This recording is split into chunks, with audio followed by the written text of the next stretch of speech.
Hello everyone! Welcome back to the Apollo 11 Lunar Lander Lego stream, which is this little puppy here that we're building. So got halfway through last time. We've got the base built, which is dude on a cratered surface with a flag. Which is quite nice looking. It gives you an idea of how big this is going to be. It's going to be about sort of 20 centimeters tall, apparently. This is the I guess you call it the landing stage, like the bus or whatever. This has a few little surprises. You got your hydrogen tanks here. You got your camera for looking at Neil Armstrong when he stepped off the ladder, and we got where's the other one? Here. We got a lunar laser reflector thing, which goes on the floor there, and is a pain to put back, but there we go. The other ones don't open up, but yeah. So we got, this is bag 1, bag 2, basically. Now on to bag 3, which has a whole load of shiny things in it, and various dishes and things. So yeah, we should be able to finish this tonight,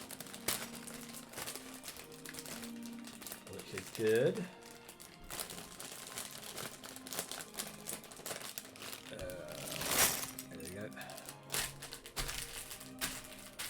All right. Oh yeah, lots of shiny bricks. Many shiny bricks. I'm doing them over here, right? I'm doing it away from the microphone, just so I don't destroy people's ears or speakers.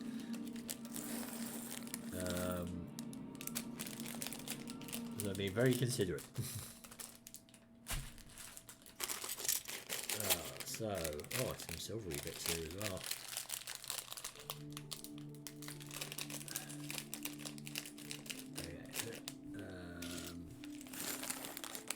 And put that over there. I'll move these in a minute.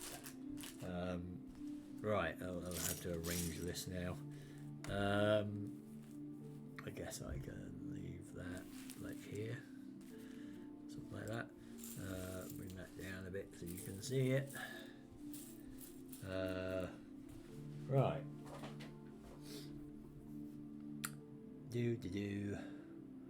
Yes, yeah, the legs. The legs will be next, I think. Yeah, because that's we're going to be doing the bottom part of this, all the struts and ladders and things.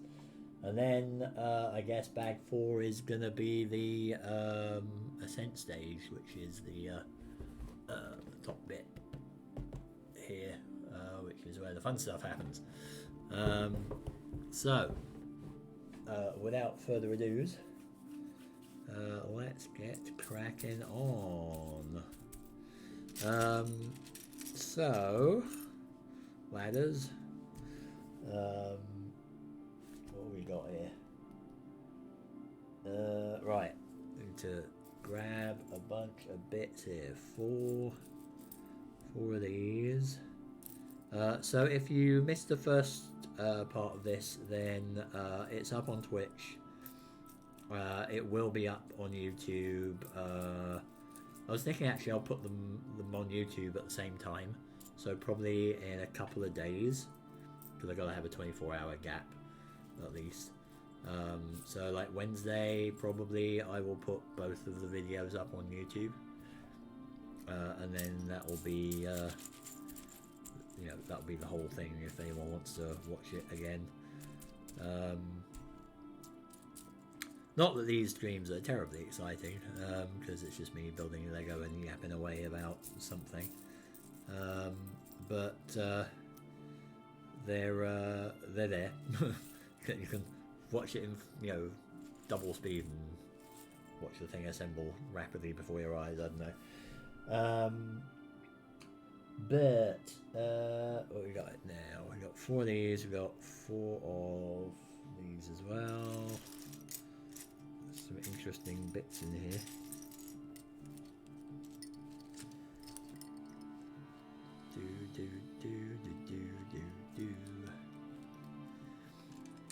This, by the way, if you can hear it in the background, is the Stellaris soundtrack, which is rather good. If not a bit samey, I have to admit. Although, you know, it's probably because I've got about like, I don't know, there must be about 70 or 80 songs in total on the soundtracks now for Stellaris, and they all have a very similar theme. So it's usually sort of swirly space synthesizers. And 8 of these, right? 1, 2, 3, 4, 5, 6, 7, 8. Right. And that right there. Okay. Right, let's get this going. Let's make sure that's visible. There we go. Rotate it around to the correct orientation. And then put things on. What are we doing there? So, on like that, I guess. There. Is it on like that? Just. Yeah, it must be just about fits. Yeah, maybe with a bit of pushing. There we go. Because it's wedged right in between the angled bits.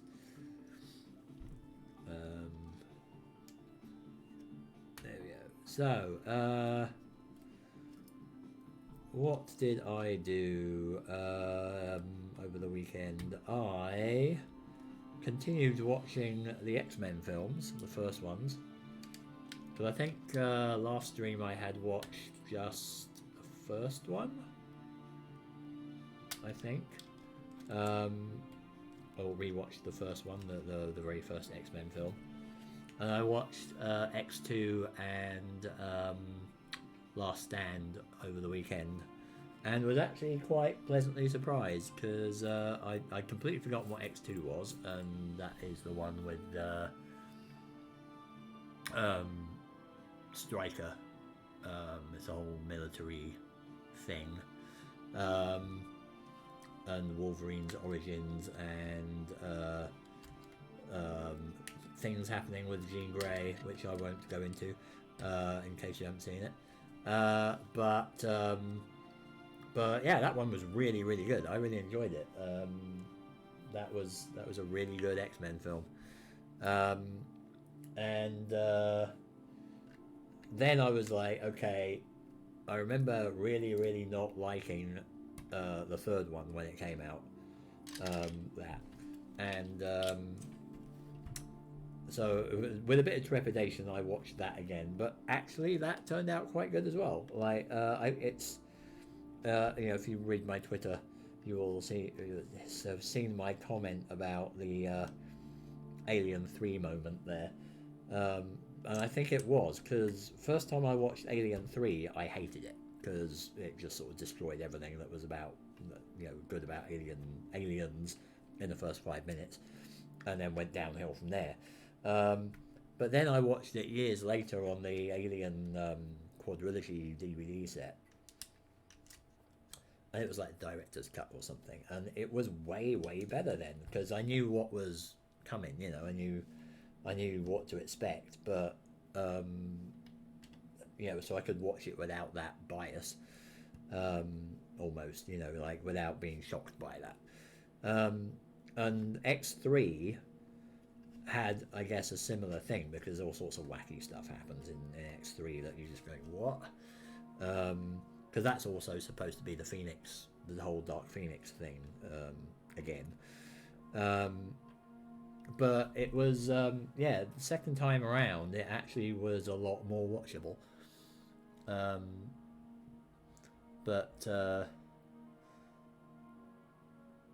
Oh, you like Alien 3 already? Wow, you should watch the director's cut. Like, it is genuinely better than the original one, because the original one missed out um, a lot of interesting things that were going on in the background, basically. Um, but I mean, if you liked Alien 3 already, then I don't think you've got anything to lose by watching the director's cut. Um, if you didn't like Alien 3, then the director's cut is definitely better. Um, um, but yeah, I mean, that's the thing with Alien 3. Like, watching it years later made me realize there wasn't actually anything that bad about it on its own. Like, if it was its own thing, it would have been a decent Aliens film. But because it was following up from Aliens, I keep wanting to call it Alien 2 for some reason, but because it was following up from Aliens, and it had all the stuff that happened at the start, and then it just sort of went completely in another direction, you know, that disappointed me at the time and kind of blinded me to the good bits of the film. But the director's cut definitely makes it a lot more coherent as well. So it's worth a look, I think. But yeah, it's a similar story with X3, I think, because watching it again, it was like, yeah, there is actually some good stuff here. Never mind all the ridiculous story things going on that you didn't expect, you know. So yeah, it was funny because I went from going, well, I've got like the reboots on DVD, why do I need the originals? I'll just get rid of them. And then I thought, you know what, I'll watch them again and just verify that whether they were actually good or bad, and it actually confirmed that they were good. So I not only have I kept them, but I went to the local second-hand DVD store, Fan Favorites, which is really good, and in the weekend, and they just happened to have the first 3 films on Blu-ray for like $4 each. So I just went, screw it, I'm grabbing them. So I upgraded them, and I'll get rid of the DVD versions at a later point. But now I've got the whole lot, you know, on Blu-ray now. So that was a good turnaround. You know, it went from I want to get rid of them to I want to keep them and upgrade them. So yeah, and I also managed to pick up the First Class as well on Blu-ray for like $5. So that was even better, because I already know First Class and I love First Class, and it's next on the list to watch. So to answer the question, yes, I am rewatching the X-Men films, although I do also have X-Men Origins Wolverine on DVD, which I haven't actually ever watched at all. So because I think that's the one that has Deadpool in it, or the proto Deadpool. So I would be rather interested in watching that one. So I think I might watch that one next, and then start on First Class, which, like I said, I love First Class anyway. I think it's amazing, because it's got a lot of the good X-Men stuff in it. It's like Hellfire Club and so on. And I'll rewatch Days of Future Past as well, which I can't remember much of, oddly. I think because I saw it on a plane and didn't see it any other way, you know, until now. So I remember it being good, but I just can't remember much of the details apart from something White House at the end, and probably Sentinels and time travel and stuff. But yeah, but with that one, I want to get the Rogue cut, because I've got it on DVD already, but I don't think it's the Rogue cut, because that's got extra bits, because apparently in the future segments they had Rogue, as in Anna Paquin Rogue from the original films, but then they got rid of her scenes for some reason, I think time or something, and they cut her out, and I would rather like to see it with the whole, you know, as it was intended to be. So I may have to hunt for the road cut version of that before I watch that again. But yeah, I think going through it again, it's sort of making me realise that actually X3 is not the worst of the X-Men films. I think actually Dark Phoenix might be the worst of the X-Men films. But again, I don't know if Dark Phoenix is going to be better on a second viewing a few years down the line, because again, it was something, it was not quite what I expected. But we'll have to see, because it had a lot of problems, that one. So yeah, I end up watching half the film of the, from the whatever the people in front are watching. I actually watched the last long haul flight I did. I watched Deadpool 1 and 2 back to back on the plane.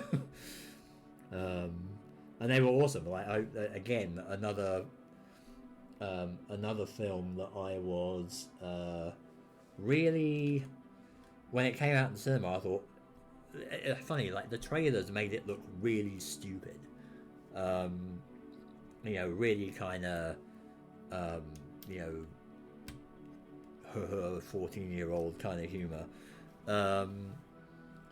But the films themselves are actually way better than that. Like they're pretty.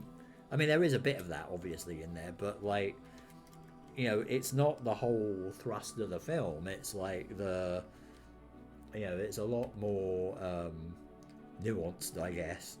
I mean, it's definitely more adult humor, but it was.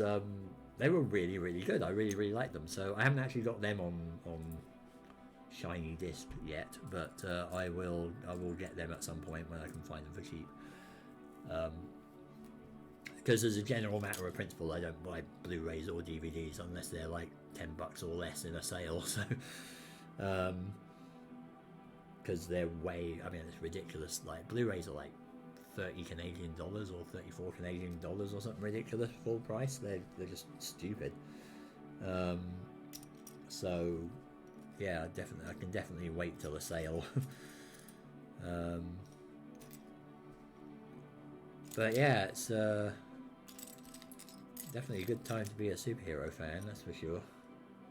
Especially with the Marvel stuff. I mean, all the Marvel films have been amazing. Be interesting to see where they go from Endgame, because that basically resets it all, isn't it? Well, it's the end of the cycle. What are we looking for here? 3 of these. 8 of them. 3, 4, 5, 6, 7, 8. Yeah, I think the only... This may be probably heretical to some, but I think the only bunch of Marvel films that have disappointed me were the Thor ones. Because I'm a big Thor fan, like of the comics, at least from a certain era, like the Walt Simonson run in the mid '80s, which was just utterly epic. But I think the only film that actually did Thor justice of his own ones was the first Thor, and then the Thor 2 was really forgettable, and Thor Ragnarok I'd really rather forget because it was just bloody awful. I know a lot of people like it, but I don't like how they turn Thor into this basically a buffoon. He's a freaking god of thunder. It was really disappointing to just have him just be comic relief all the time, basically, and that's what they turned him into in the third one, especially. And they had a really good story for the third one, or potentially a really good story, because that was a whole thing with Hela and Surtur and the Ragnarok and all that, which Walt Simonson did amazingly well in the comics. And they just threw it away and just made it this ridiculous murder fest and killed off all the characters, and just yeah, it was just I was just so disappointed in it. It was just ridiculous. So yeah, I think that's the only one of those films, only one of the Marvel films, or any group of the Marvel films that I really don't like. I think the other ones have been really good. Although I haven't seen Ant-Man yet, the Ant-Man films, but I got the gist of what was going on with those from the Endgame and Infinity War. But yeah, so I wonder what the next big series of films is going to be.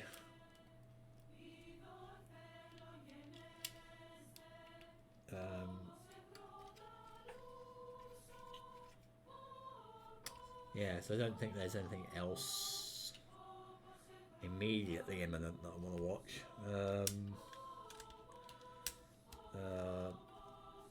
Frozen 2 looks kind of interesting. Because I mentioned that because I saw a trailer for that before Dark Phoenix. But yeah, that looks a bit kind of dark, possibly. But we'll have to see what that does. I don't know what it's about or anything. Oh, factoid. The foil on the lunar lander was used for thermal and micrometeoroid protection. Well, there we go. Oh, I guess we're putting the foil on there, which is this stuff.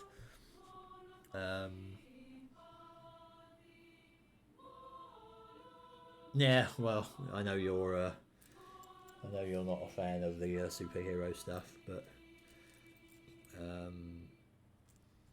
I mean, it is a way bigger thing than I thought it would ever become. But they're just guaranteed blockbusters pretty much nowadays.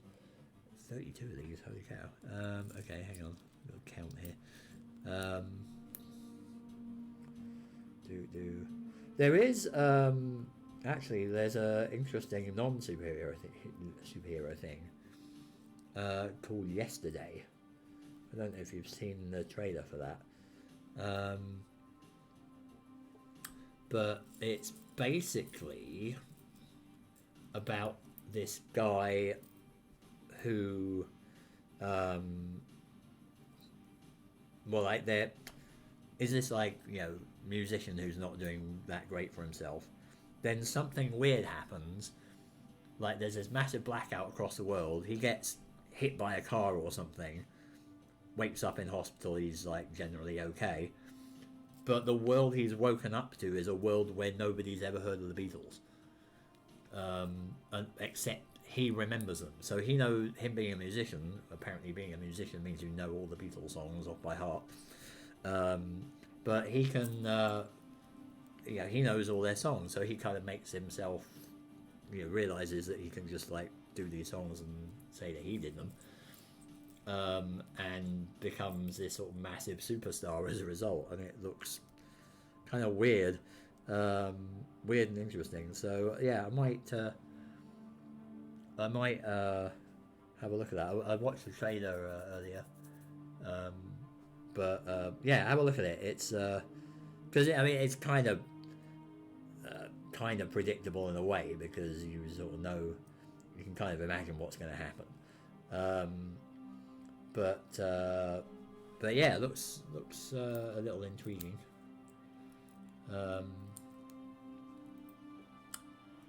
Because those little, the little weird fantasy things are often quite neat. Because they did that other, was it Across the Universe or something they did? That was also like a Beatles musically type thing, but I couldn't get into that one at all. Like, it just seemed to be like a normal story, but just with suddenly they break out into Beatles songs, and it was like, what? It felt a bit jarring. But yeah, this one looks possibly interesting. I don't know when it's actually out, but it's one of those, like, it looks like it's one of those sort of Channel 4 films or whatever, those little independent type things. But yeah, might be interesting.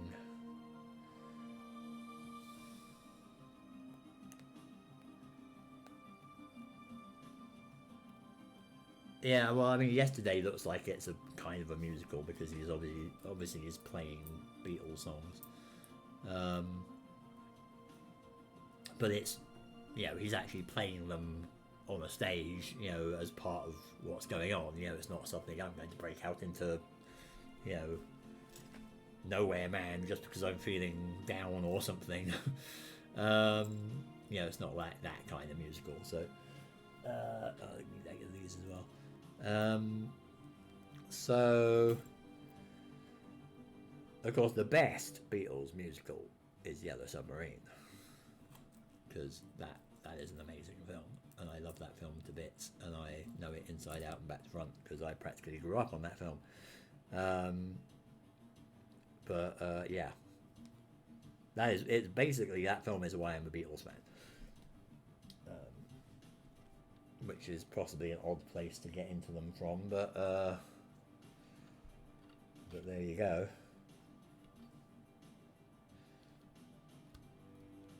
All right, start putting this stuff on.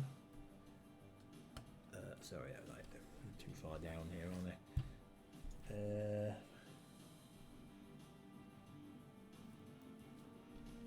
And then 3 over here. But yeah, Beatles were amazing. Never really got into the other 60s bands, you know, the Stones and all that lot.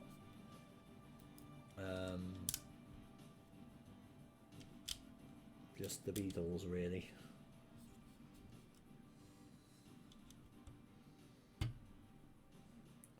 And then whatever I've heard from various other sources, like, I don't know, film soundtracks or whatever. And you go, yeah, and you go, there we go. So that's what the shiny foil looks like. Quite nice, actually. Looks like a whole bunch of gold bricks inlaid into it. You want a closer look here. These hydrazine tanks are really annoying, they keep coming off. I don't know if you can see that better here, but I can't figure out which way I'll move the camera here. Over there, there we go. I think that's one. Yeah, shiny. What is, like, should these be attached somehow, or is this just how it's going to be? Maybe they'll have something to hold them down in a minute. It looks like they've got a thing that goes over here. But yeah, I'm more 70s and later music, like 50s music. Don't even ask me about, like. That is not my thing at all. Elvis does nothing for me unless it's the Elvis that was in Led Zeppelin, who was amazing, but that was taught Elvis. And if you haven't heard of Led Zeppelin, then you need to go check them out, because they are basically an Elvis impersonator singing Led Zeppelin songs in a reggae style. And it has to be heard to be believed, but it's brilliant, especially if you know the source material.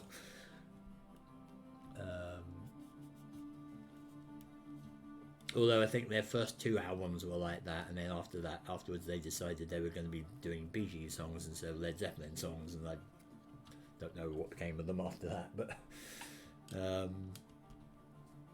suppose I could see if they're on Spotify, because I'd be kind of curious to know what that actually sounded like.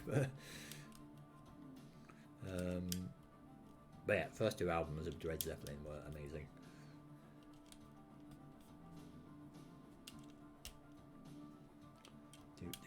So just putting all this stuff on around the edges. But yeah, that way it worked surprisingly well. I often still listen to it, which is pretty neat. So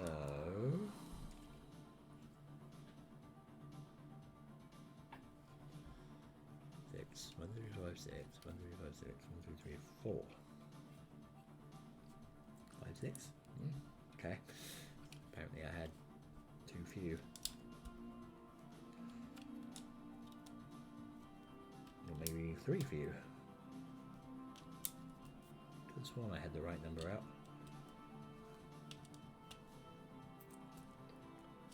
But apparently not.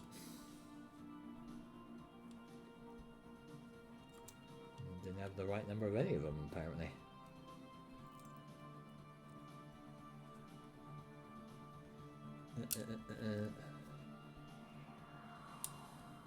So yeah, this is a Stellaris soundtrack as well, so you can see what I mean when I was saying it kind of all sounds very similar. Not in a bad way, but you know, can't really listen to 60 songs of this back to back without getting a bit bored. Right, so there we go. Super shiny Apollo disco ball. Almost.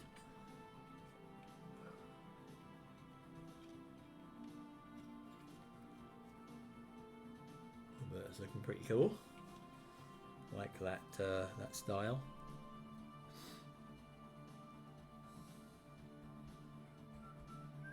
Right. So we are. Oh, it's a multi-page thing that we need 4 of. Okay, let's see if we can figure this out. So need that.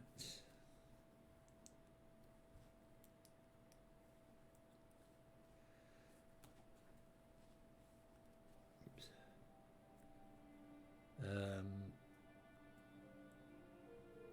Yeah, you almost could hang it from the rear view mirror, couldn't you? It'll probably clonk me in the face somehow though, wouldn't it? It's a little bit unwieldy.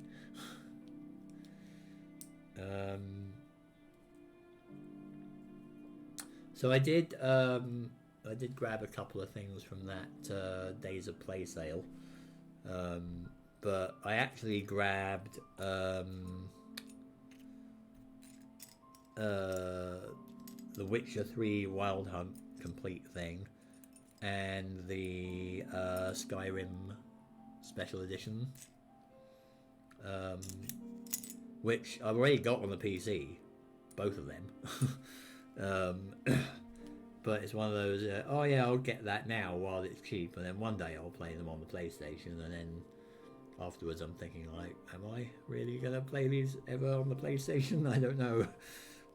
Because I have a terrible habit with games on sales, where I just basically end up getting them because they're cheap just in case I want to play them in the future, and then of course I never play them. Which is why I have, I don't know, like 300 Steam games, and half of which I've never played. I mean, I got Witcher 1, 2 and 3 on the PC. All the Assassin's Creeds, which I've only played like the first third or so of the first one, and didn't really like it that much, which is why I was surprised that I got into the Assassin's Creed Odyssey so much. But I guess the gameplay's evolved a lot since the first one came out, so that's the other problem, is that you play the first one in the series, and of course it's like, it was great for whatever 2008 or whatever, but not so good in 2019. But yeah, Skyrim, I mean, I finished it on the PC. I probably still, actually no, I was pretty good at exploring. I think I I think I found pretty much everything that could be found. Much like what was it, the third one, Morrowind. I was really good at exploring things because all those games, like if there's a little question mark on the map, I'm going there. You know, it doesn't matter. I'm gonna reveal the whole map in all of its glory. So I mean, Witcher apparently is just loaded with all those things. So that will like destroy my life if I ever start playing that. Which is probably another reason why I probably won't actually play it, but because yeah, that will. If Assassin's Creed Odyssey sucked me in that hard, then I think The Witcher will consume my whole existence. But yeah, so there is definitely a lot of potential for life suckage.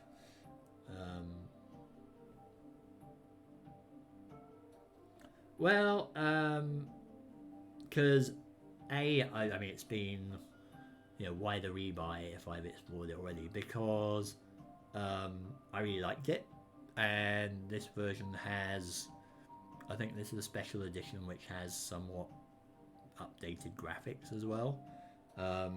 It's also on the PlayStation 4, which I am basically now is pretty much my full-time gaming machine. Because I don't really like playing stuff on the PC anymore. It's completely taken that away.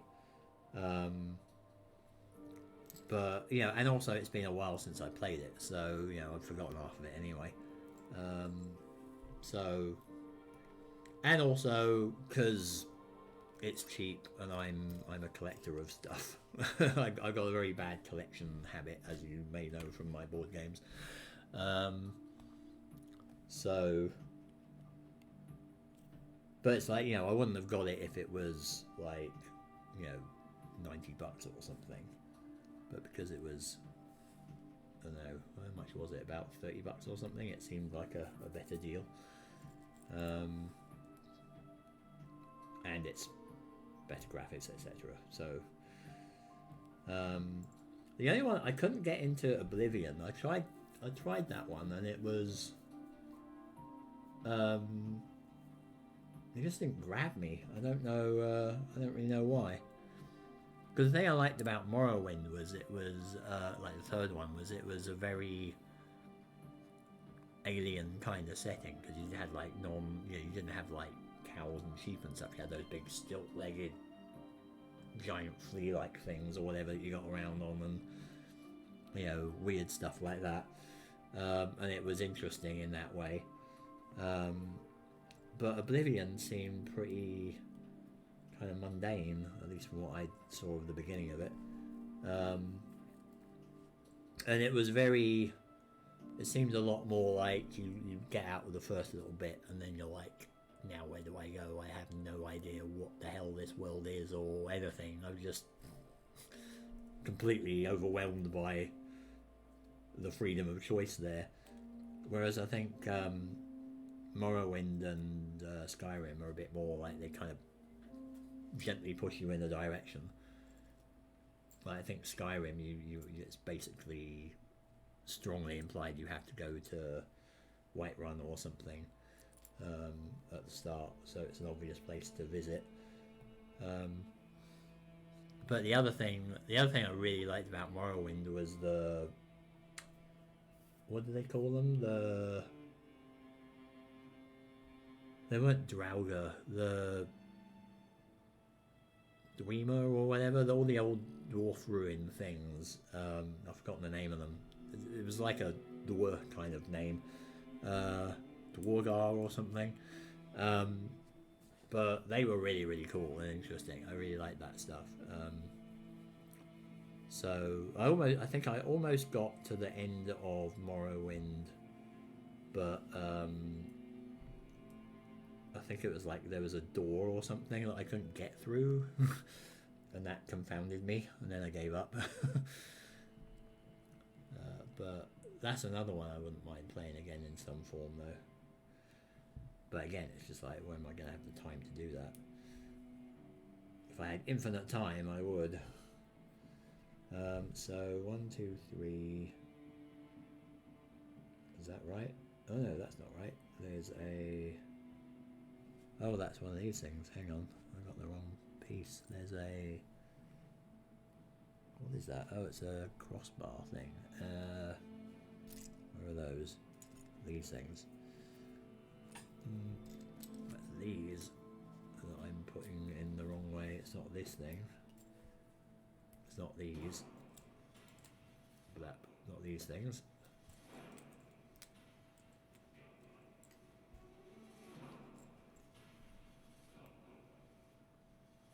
I have to go to Whiterun.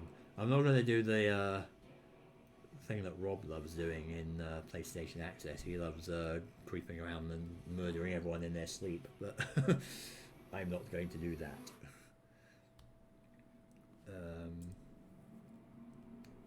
Because I usually play these games as, you know, I'm actually good. I'm not like some, you know, craven murder hobo. I like being the good guy. You know, Mass Effect, I'm full on Paragon, you know. Because you know, it's like, I mean, I try.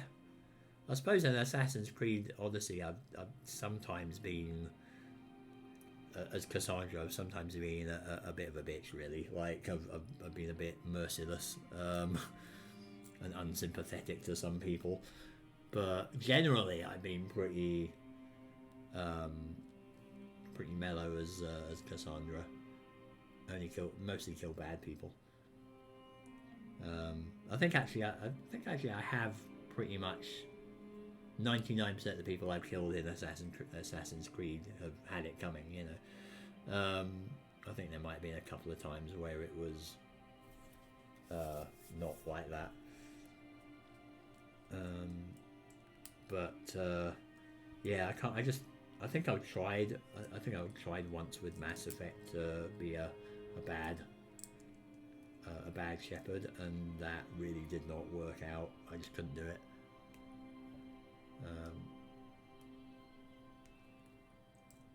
Could not do it. Ditto for Fallout. You know, Fallout 4 and Fallout 3. And of the Fallout games, I much prefer Fallout 3. And I prefer that to New Vegas as well. Like, the original Fallout was the best, I think, or the original of the first person ones. And I still haven't played Fallout 1 or 2, but they look like completely different kinds of games, really. They're not the same first person type thing. But Fallout 3 I just love. I could play that again totally. Get another, I think it was about 100 hours or so out of that. Right, I think we've got all that done. But Fallout 4 was good until the end. I'm sure I've ranted about this before at some point, but Fallout 4 really was let down by the ending, and I don't know if they've ever fixed that or done anything about it, but yeah, it was a really stupid ending. It basically gives you two very extreme choices, and neither of them make any sense given what's happened in the story. So I'm just going like, I either do one of these and, you know, bad stuff happens, or I do another one and other bad stuff happens, but there's a third option that is staring you right in the face that nobody offers you and you can't do. So yeah, as with most things like films and so on, if the ending sucks, the whole thing leaves a bad taste, you know. And the ending did suck mightily, unfortunately. I think that's the way that goes, so that can pop in like that. Right, see you, Doc. Thanks for popping in. I will talk to you later on. enjoy your din-dins.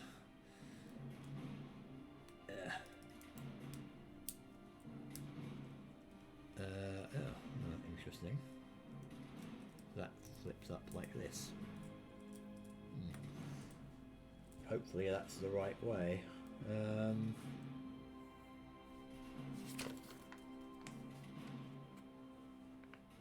Yeah, I think that's the right way. Right. No worries. I will talk to you tomorrow. Thanks for popping by. I appreciate it.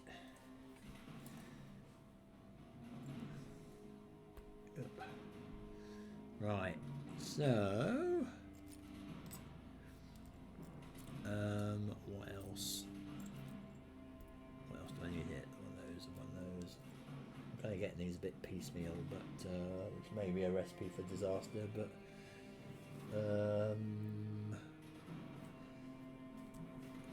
right, hang on, what do I need?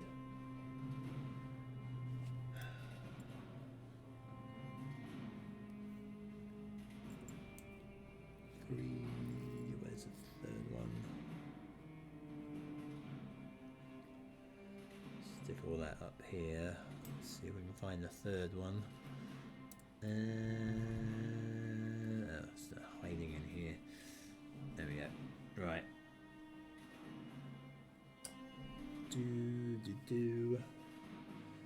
Right. I think that's my most of my film and game ranting over with. Well, I don't know what I'm going to do on Friday. Speaking of games, whether I will even stream or not yet, because I was saying last time I might just go back to the computer games, but I got the Skies Above the Reich board game out, and that looks kind of intriguing, but I don't know if I'm going to be able to learn it in time for Friday.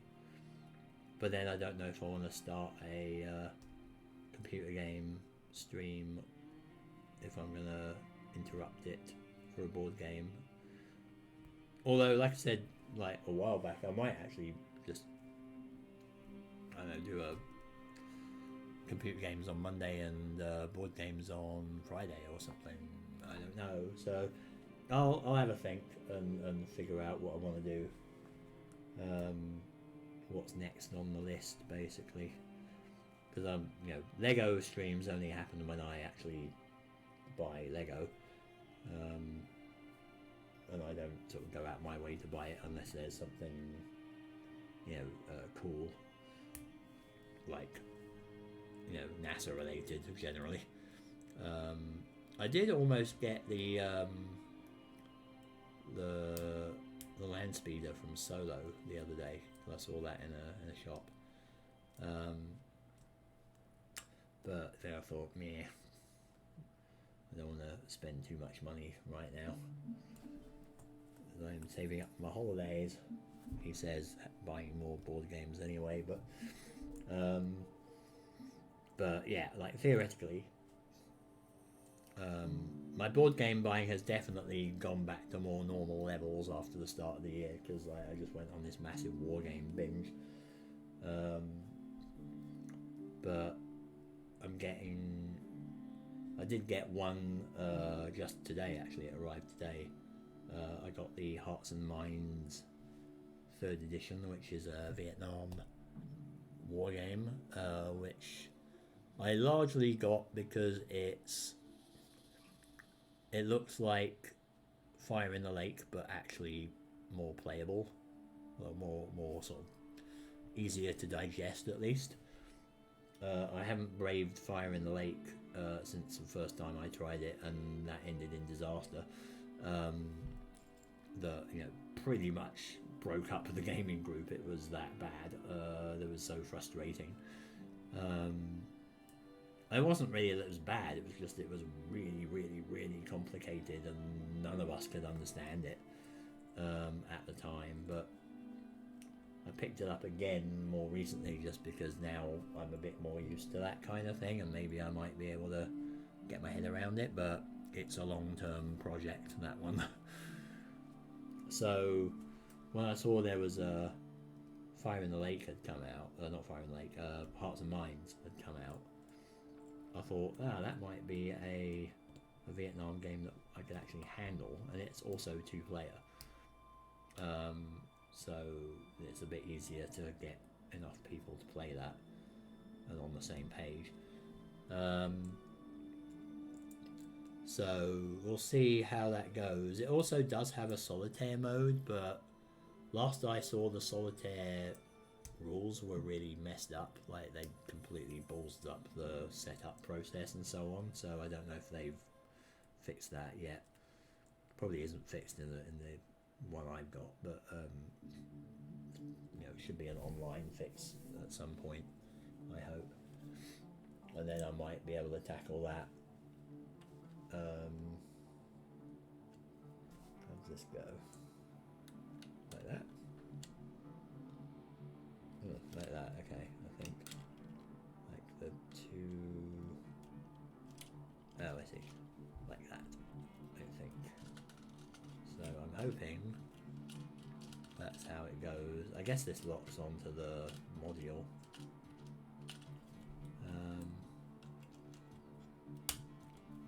Yeah, so I got that, and I got some P500s on the way from GMT, their pre-order. So I should have, hopefully this week. I kind of lost track of it because it went over the US border from America, and now I can't. The American tracking claims that it's on the way to Vancouver, and the Canada Post hasn't got it yet. But I pre-ordered Peloponnesian War and the Gandhi coin. So Peloponnesian War is, of course, if you remember the Assassin's Creed Odyssey stuff, that's that. So it's a solo, mainly a solo game, but you can play it with 2 players. So I could totally do that on a stream at some point, assuming it's not impossibly complicated. But I would really like to give that a shot because I've got Pericles as well, which is also by Mark Herman, who designed Peloponnesian War. But it's that is a soloable game, but I really need to play that with people first. It's kind of like Churchill, but ideally for 4 people. But that's more like the politics-y side of the war, of the Peloponnesian War, as well as the war itself. It looks really interesting, but I just have to figure out who and how to play it, or how to play it and who to play it with. So Peloponnesian War might give me a chance to, actually play something Peloponnesian War related, whereas Pericles is more like a long-term project. And the Gandhi coin is, if you're not familiar with coin, it's counterinsurgency. It's a whole series of games by GMT that are, it's supposed to be fundamentally about insurgencies and the forces, the government forces and so on against them. And they've kind of evolved a bit over time in a direction that I am, so about. Because the first 2 games in that were Andean Abyss and Cuba Libre, which were about the Colombia FARC rebels, or the whole FARC drug war, all that sort of stuff, in Colombia, which was really, really interesting. Like, I don't know why, but for some reason the whole FARC conflict has always fascinated me. I don't know if it was just growing up hearing about it on the news all the time, I don't know. But as soon as I heard there was a game about it, I was like, ooh, that could be interesting, because I can learn about what's going on. It's really and you know, like a lot of these games, it's really educational. Um, so so I picked that up, and then Cuba Libre, which was the second game, actually turned out to be a bit easier because it's a much smaller board. But that's about the Cuban Revolution, Castro, etc.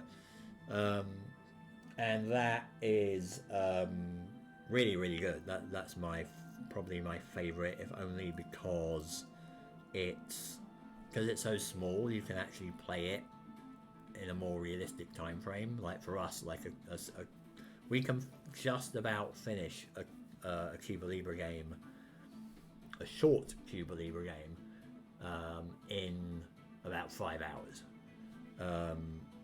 which is slow apparently, but we like to, you know, think about things and trash talk and so on and yak, you know, because we're there to just have fun and play a game. You know, it's not like a dead side and concentrate on the game thing.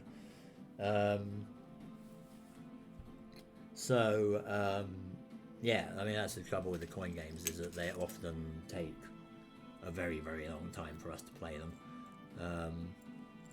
So yeah, after that they did A Distant Plane, which was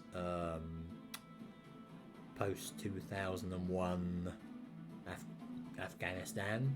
The whole thing with you basically have the warlords, Taliban, the Afghan government, and the US, whatever they are, coalition or whatever they're called.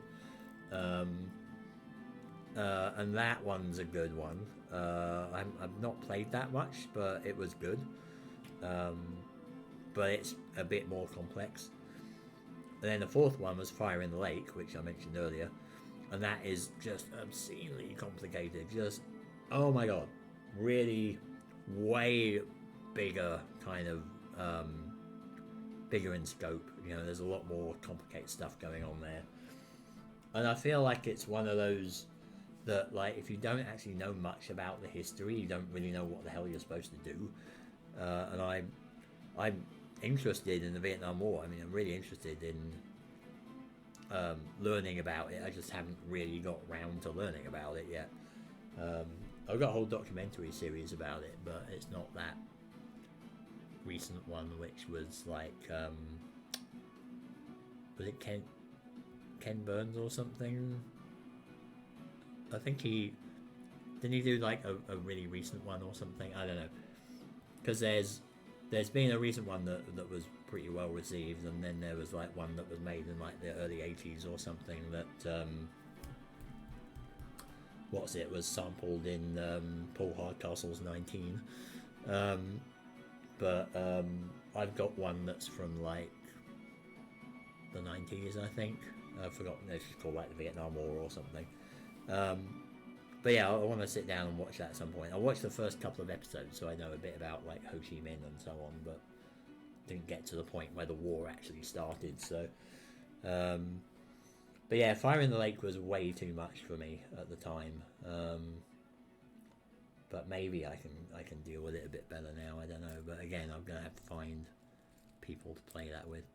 And the other problem I have with them is that as they evolved, in terms of, you know, like newer versions of them came out,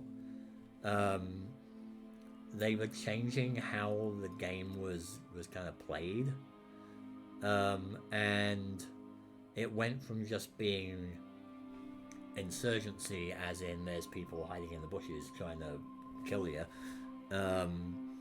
to actually they've kind of mashed the engine into a more like full-on war direction,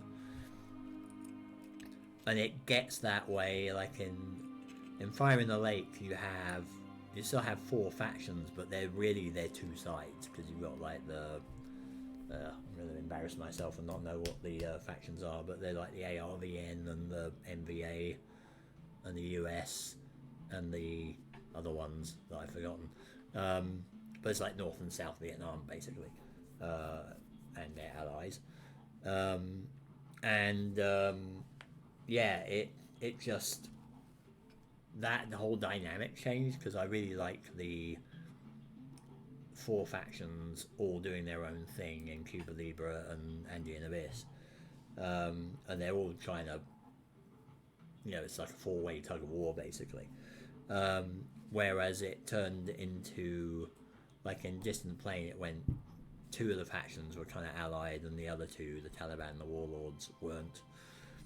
And then in Fire in the Lake, it just went full on 2 versus 2 basically. And they carried that on in Liberty or Death, which was the American Revolution one, which came after that. And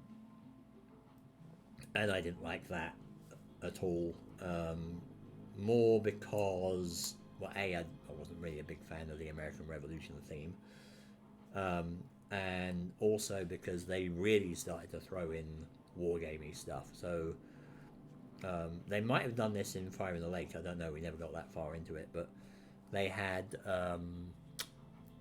actual battle mechanics, so you literally had to assemble all your cubes and stuff, and then have an actual battle rather than it's just this action that you can do that kills off one of their cubes or forces or whatever. And I didn't like that really at all, like, because that wasn't really counterinsurgency. That's just a full-on, ground war. And I don't think it works that well for that, the system. So, and also, Liberty or Death also had that, British plus Indians were one side, and the whatever they are, the Americans and the French were the other side. I didn't like that dynamic again, so I had a bit of a break there. They did Falling Sky after that, which was a Roman one, all in like set in Gaul. I think I was kind of like near. I'm not entirely sure what the era of that is, but I think it's like late in the Roman Empire when it's starting to teeter a bit. But I've got that. I haven't actually played that yet, though. I got that in the GMT sale last year. And then they did Pendragon, which on paper I was interested in, but in practice turned out to be the most complicated coin ever that I'm not even touching with a barge pole, even though it's like post-Roman Britain, which sounds really interesting. But apparently they just changed the whole system as well, and it's if I didn't like the changes they made so far, I'm probably not going to like the changes they've made in that. And it's way more complicated, which I don't want either. So I give that one a miss. And then what was the next one? Colonial Twilight, I think, which was the French Algiers War in the 1960s or late 50s. Which again I didn't know much about, and was interesting, and it's also a 2-player one rather than a 4-player one. Like, it's specifically designed to be 2 players, which is nice because I usually play it with 2 players anyway. But again, like, I've tried it a few times. Oops, that's not there. Tried it a few times, but still haven't really got my head around how it's supposed to work. But it's an interesting one. But again, maybe I have to know a little bit more about the history to really make the most of it. But that one's a more like what I preferred, because again, there's no battles. I think I'm pretty sure there's no battles in that one.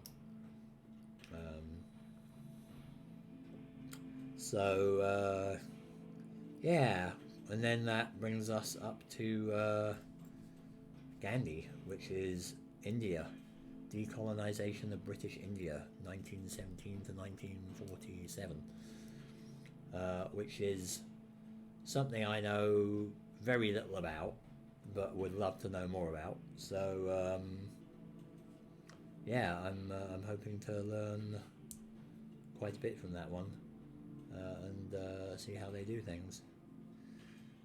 But that's the coin games, so it's a bit of a mixed bag for me. But I like the early coins, like the first 3, and then I'm patchy on the rest. I did have Liberty or Death, and I got rid of it because I just didn't like that as much. So got 4 of these as well, right? And I did have Fire in the Lake and got rid of it, and then I rebought it again years later. Because, like I said, I think maybe I can get my head around it at some point. But again, long-term project. But yeah, there's a couple more. Like there's a Finland one coming out, and there's a Philippine one coming out as well, People Power. But neither of those themes interests me at all. So the Finland one could be interesting because it's a 3-player specifically coin. But I just know absolutely nothing about that war, and it doesn't look terribly interesting to me either. So, but yeah, I'm kind of wondering how much more they're gonna do with the coins, because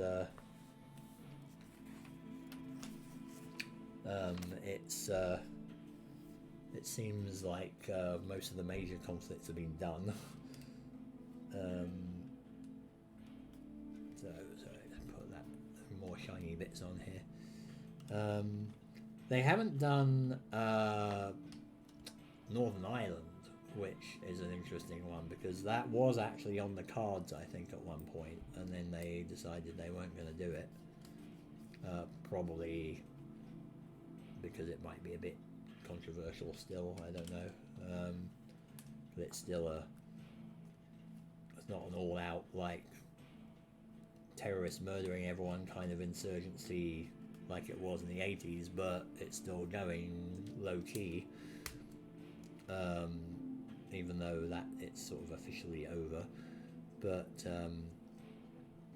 yeah, I don't know how well that would work, really, but it's an obvious one to do. But yeah, and I actually would be kind of curious to see how they did it, but I'm not really hopeful that that's going to come out very soon.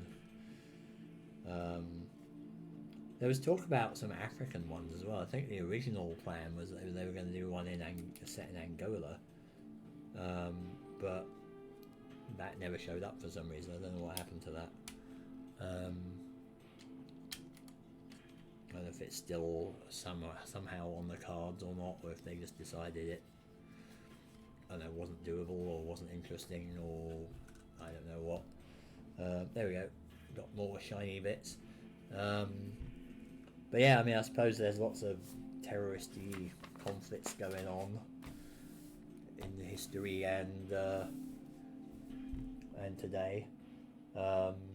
One thing they were looking at doing, which could be very interesting, is the Syria one, because what I've heard about that is that they're actually going to do it as a 6-player coin, which is just ridiculous. I don't even know how you're going to get 6 people together to do that, and how long that could take. But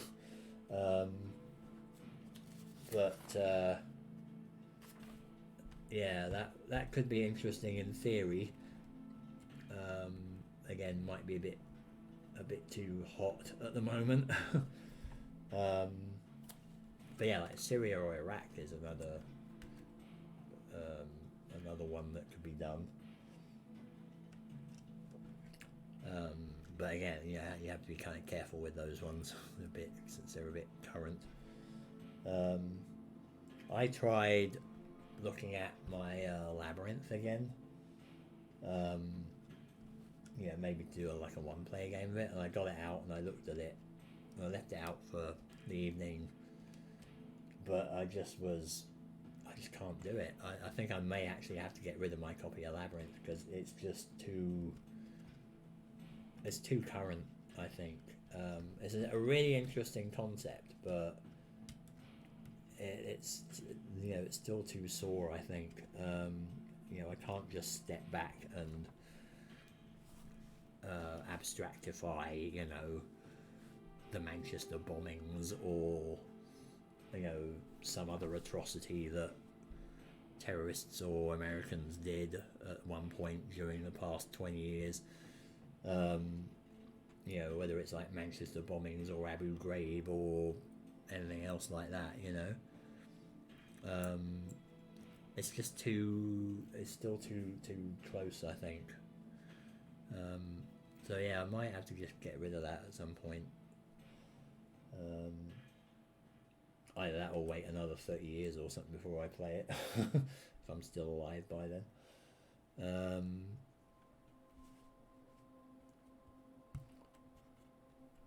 But we'll have to see. Is that the right one? That's not the right one. We have a specific side. Here we go. This side.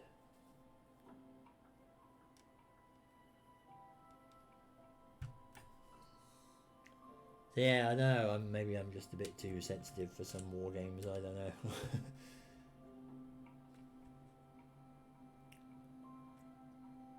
Because the funny thing about them is that they're not. You know, I think I mentioned this before, that they're not really. You know, they're games, but they're not really like fun.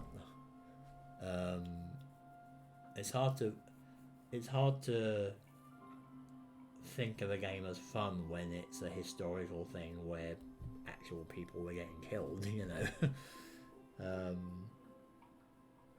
I mean, it's certainly interesting and worth playing and educational and, you know, stuff like that, but you know, fun is a different kind of thing, and sometimes they're just a bit too heavy. I think, anyway.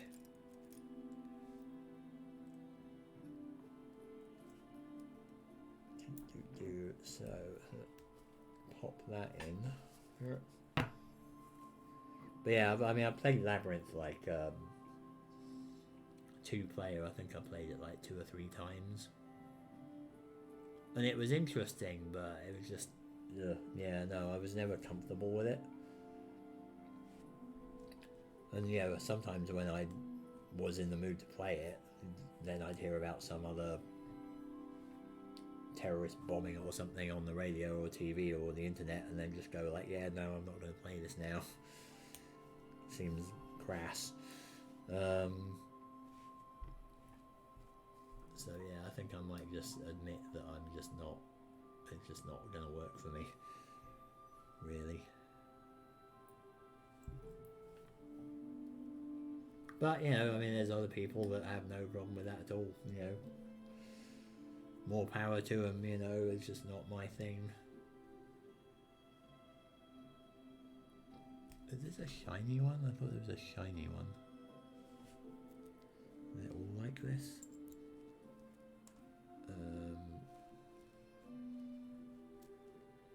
Yeah, I think, you know what, hang on, I might fiddle around here, hang on a minute. If I do that, there we go. Because, yeah, I think this experiment is not working. Because I think I'm leaning forward too much and I'm getting cut off by the border there. Right, anyway. So yeah, I think this is the right one. And then what am I doing? So I think I'm making the landing legs here, but possibly, yeah, I think I'm making the landing legs, but gotta figure out how I'm doing this.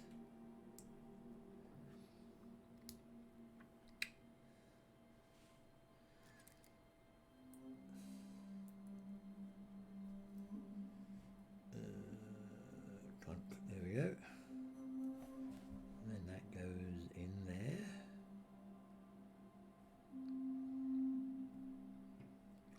So why did... What are we doing it? There we go, right.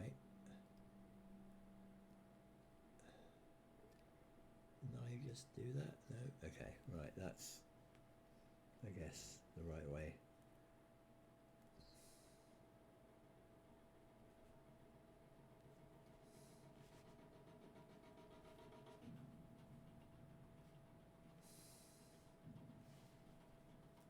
Sorry, I'm going to try and figure out, because I got these slits here that I don't really want visible, and I think that's how it goes. Because it goes that way around.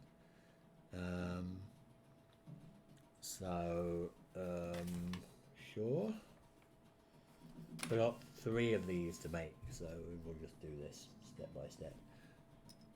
I got this thing which goes on the end of that in a way that is at 90 degrees to that.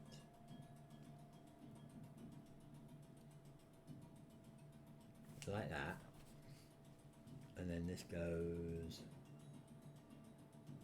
top. Yeah, so it's like that, isn't it? Okay. And then we need 2 of these struts,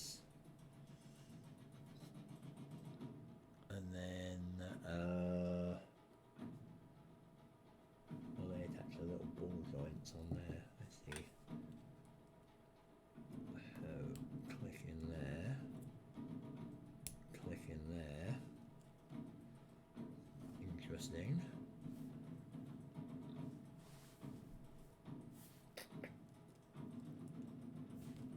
And then we need these and this and a claw which goes like that.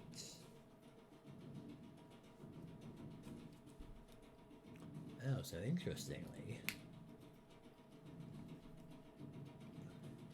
that's curious because it's, so you can see that the legs like this with the dish kind of upside down. Maybe if I get my head out of the way there, you can see it. No, that's not helpful, is it?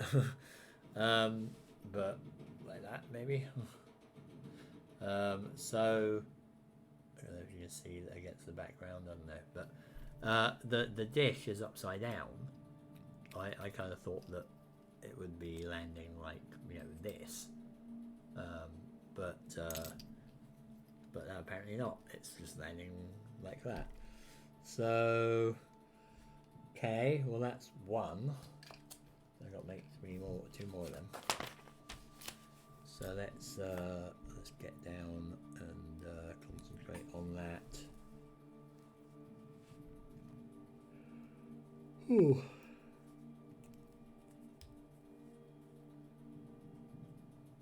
There we go.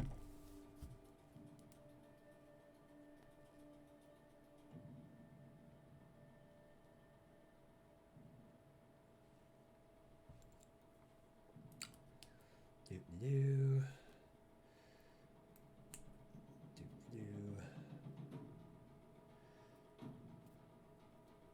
Another one of these. One of them. Might as well do the other one while I'm here. Number 3.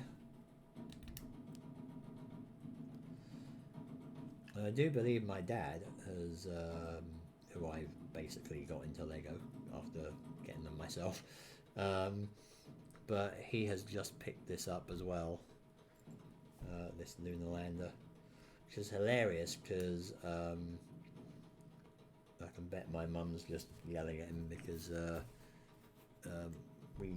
they don't really have a lot of room for more big Lego things. Currently they're taking over the kitchen table, not the kitchen table, the dining room table at home, so I can only assume that they're not having people over to visit and have dinner there. Because the table is currently occupied by Lego and it can't go anywhere else. So, you know, more Lego is just, you know,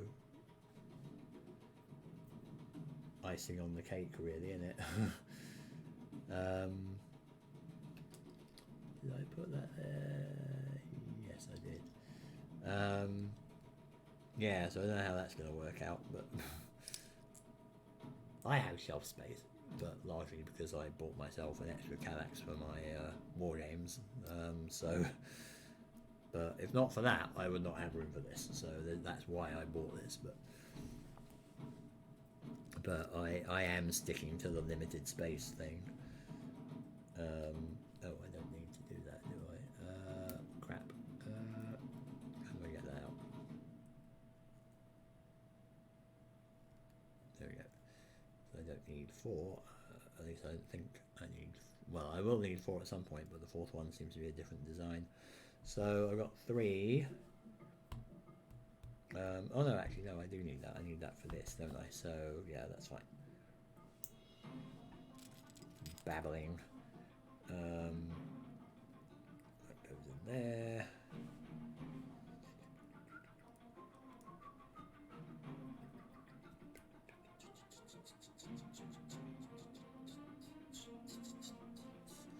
Right. Get you done.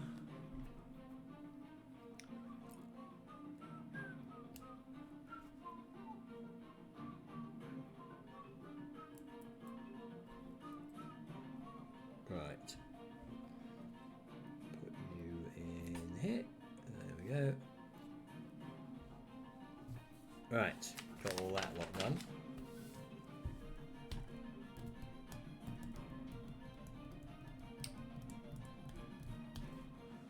And then we got this, which is again like that. And that's like that.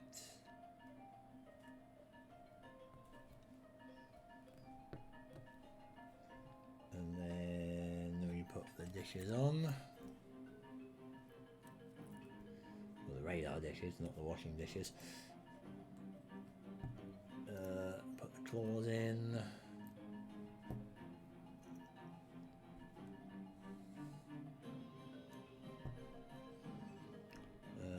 Oh yeah, put the arms on. Struts on.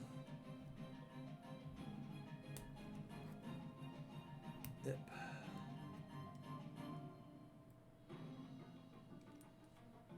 Da-da. And then that. There we go. No. Yes? Yes. There we go. And clip you there. And clip you there. And then how does this go? Sure. So now we're doing this. Putting the legs on.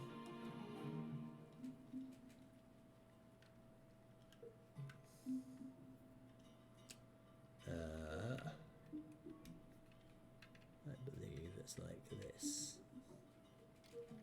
There we go. That's this one. No. Ah, it's in the wrong one. Shouldn't be in there. In that one. It should be in this one. So that's that one. And then these are the other ones.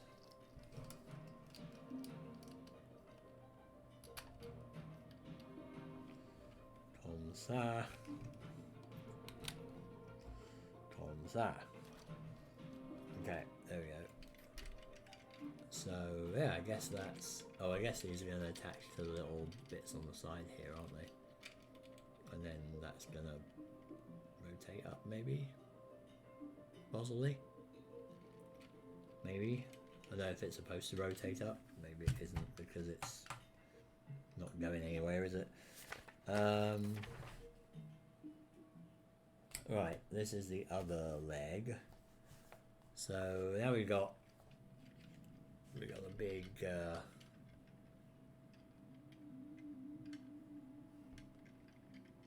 mass of stuff here. Looking quite sprawly, but that's all gonna get tucked in.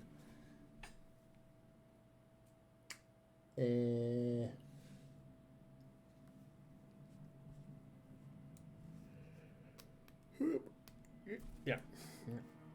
Yeah. Yeah. There we go. And then we got the silver bit. And then we got one of them. One of them. Two of them.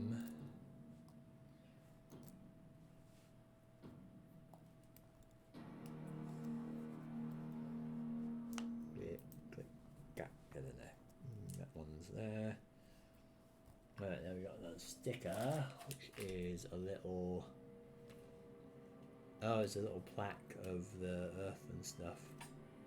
I don't know if you'll be able to see that at all. But it's the this thing.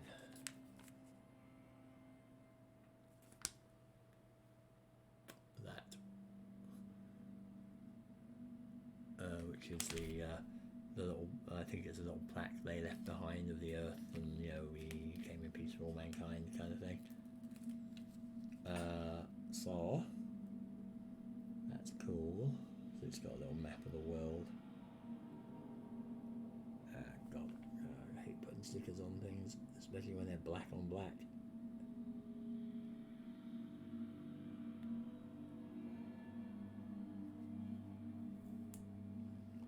And you are off center there.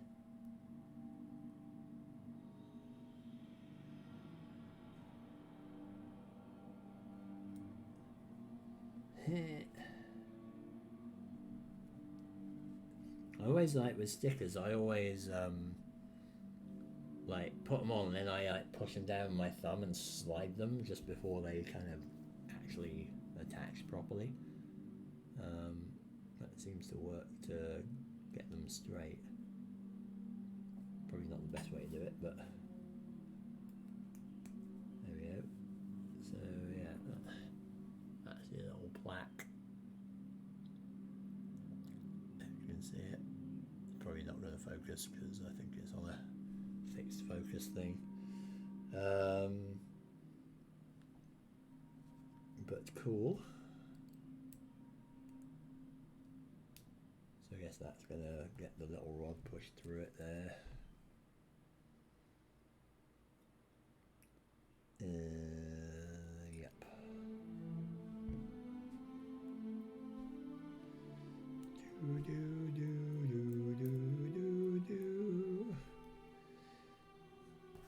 Battletech soundtrack, I believe.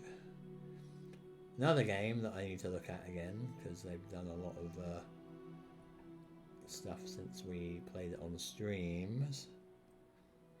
They've got flashpoints and urban combat now. I don't know if that adds to the story or anything, but worth a look, I feel, at some point.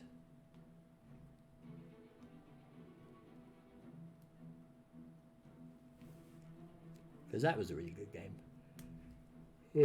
I've got the I've actually got the board game now, like the proper Battletech board game, or the modern incarnation of it, which I haven't tried, but hopefully someday I will. Well, I had the original game like years and years ago, and I did love it, which is why I got the computer game.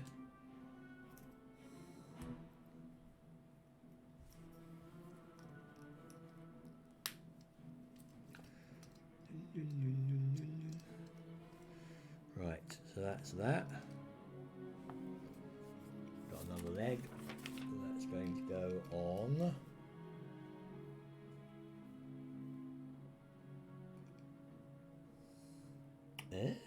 Okay.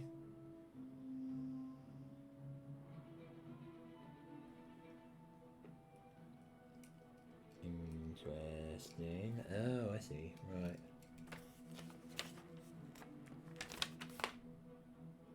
So yeah, it's interesting that they have gone. You put this leg on, together, But then they don't actually, I mean, they imply obviously that you attach it, but they don't actually have a step for just and now attach the leg, which obviously goes here.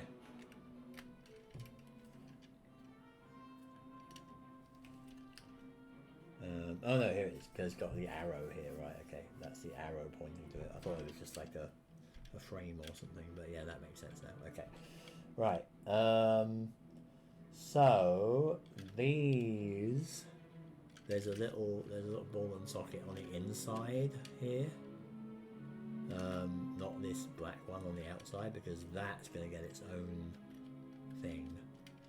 So now we're going to connect this to here, which is very clever. I can do it. There we go. We've got a little wiggle room at the moment, but not for long. So now I have to fiddle around with this.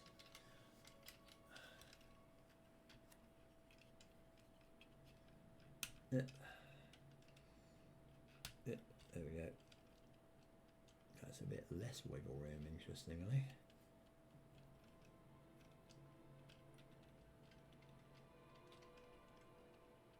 I suppose it will do.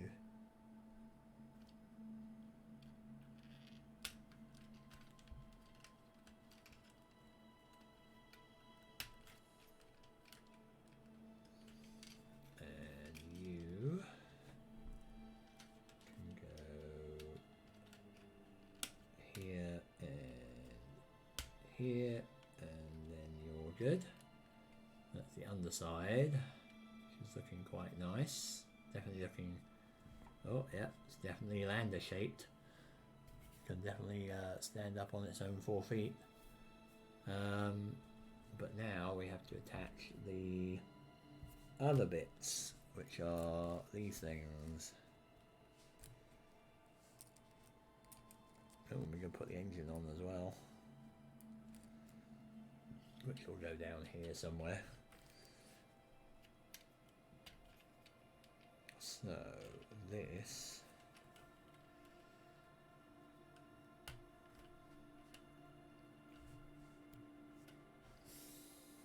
so I'm kind of curious now, because if this is like this, okay, so that's now kind of anchored in properly there, right? But is this gonna have a purpose, this little nub on this side, or is this just for, I don't know, symmetry or something? Because I wonder if they're gonna do anything with that. It doesn't look like they're gonna do anything with it from the pictures.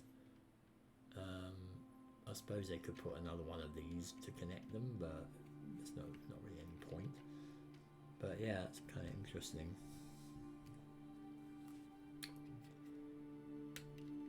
So, oops, we'll snap these on.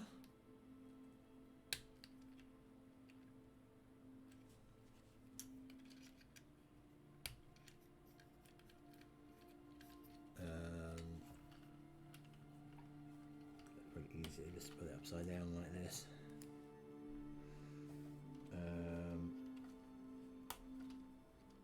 Snap that on there. Snap that on here.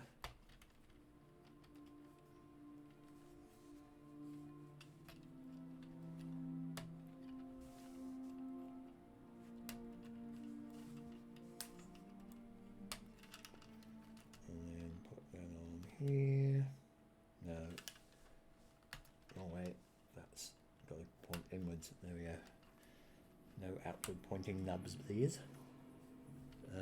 Alright, there we go. So now that's firmly attached. And we can go clonk. And I guess I just noticed like we've got this square thing, so I wonder if this is actually going to go like this in the squares. I think it is. which looks very cool. Don't know if I'll be able to do this, but there we go. That's what it looks like. Side on, or that, or like this if I'm going to spin it around. That's what it's looking like so far on the base, which is very cool. So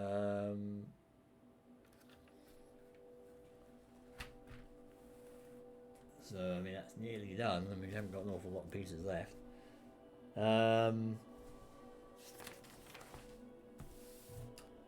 So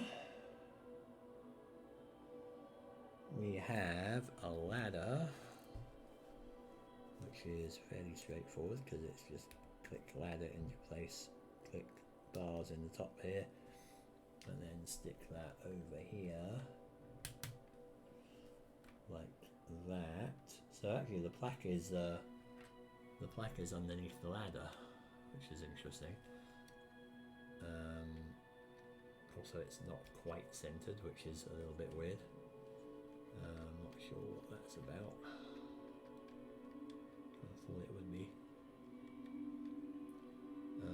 That's odd. It's just not quite centered. I guess that's how you want to do it.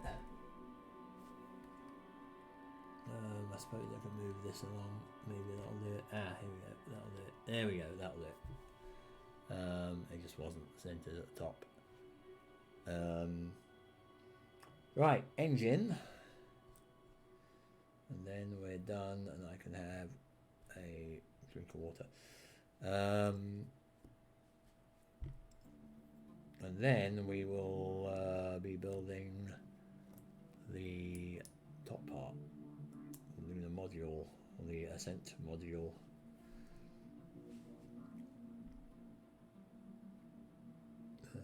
Round bits at the bottom.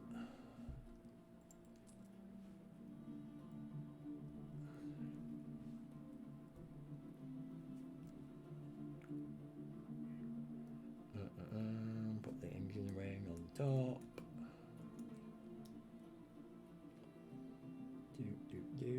And then we put the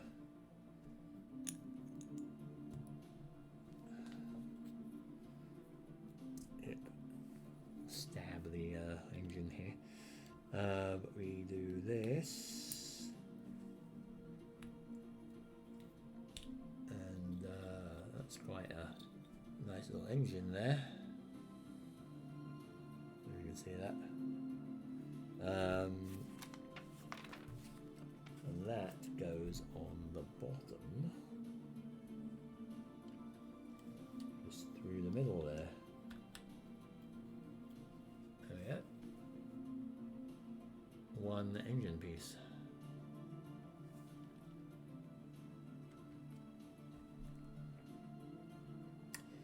And then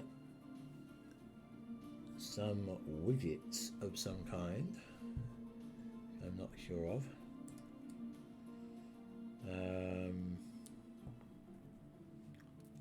Interesting.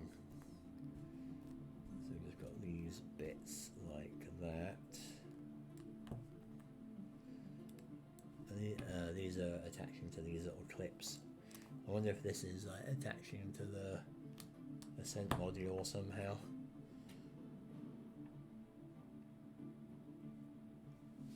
So that just clips in like that.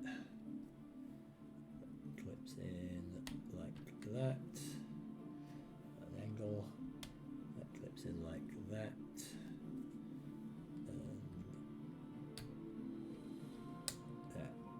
That does look a bit. There we go. There we go. Nope. Okay, I need to see what's going on here. There we go.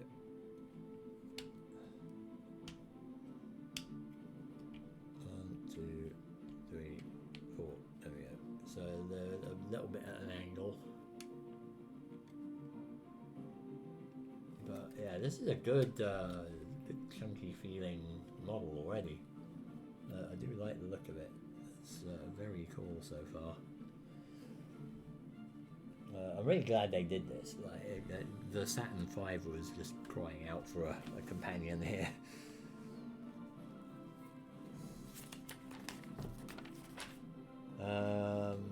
Right, and there we go. So we can put this on the moon surface here,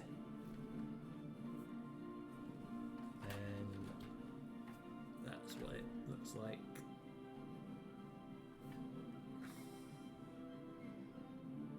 There we go. Rather nice. A bit fragile there, but there we go. Not designed to be tipped up, obviously. And this dude should probably go here or something. Right. So yeah, if that's actually to scale, those the minifigs here are quite small in comparison. Like this is quite a big thing. Right. Quick drink time. So bag 3 done, basically. All of this stuff is spare. Goes up there.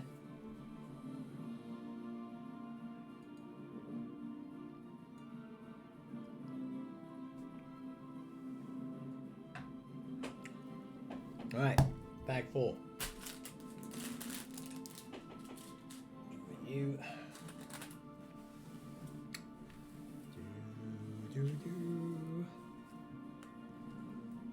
Sort things out for the next stage. So yeah, this will definitely take the rest of the night, and then we're good. That's all the spare bits. But there's a lot of stuff in this.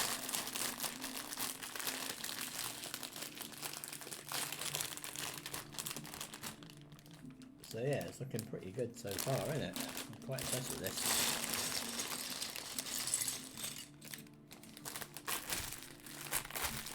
So, there's a big bag of 4 that's got 2 smaller bags in it, and there's 2 other small bags, so this may be quite a lot of stuff.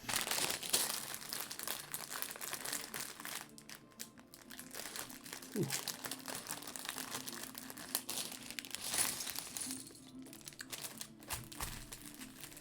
So yeah, this is the bit that was left behind on the moon, basically. Because then when they took off, just the top part detached basically and went up. And then ultimately that was abandoned too. I really feel like, having said, you know, oh, the Saturn V needs a Lunar module, it really needs the command module, the actual, you know, the rocket. Same scale would be awesome, because then you could actually dock it to this, and that would be awesome. I wonder if they're ever planning to do that, because that would be a really cool model, I think, because you can have all sorts of fun with the fuel tanks and stuff like that. Maybe, I don't know, do an Apollo 13 one on its big anniversary, and you can have one with optional exploded fuel tanks. That would be really, really cool. I don't know if they'll ever do that, but because this is a creator thing, I think this is a kind of fan proposed thing, I think, is it? Because usually they have something about whoever came up with it, but in the front, but I didn't see that, which is interesting. I don't think there's one in the back. So yeah, I don't know, because I thought Lego, I guess Lego Creator isn't Lego Ideas. I guess that's a different thing. I wonder what Creator is, because I mean you're creating everything in Lego all the time. I don't know what's specifically creatory as opposed to anything else that you do.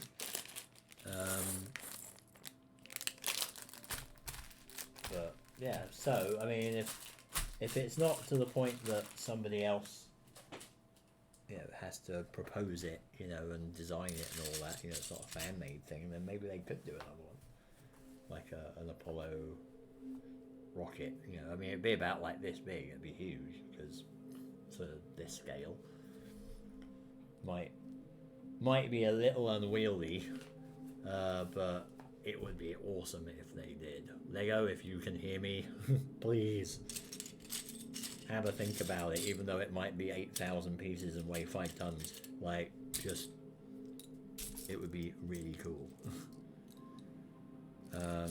So let's assemble.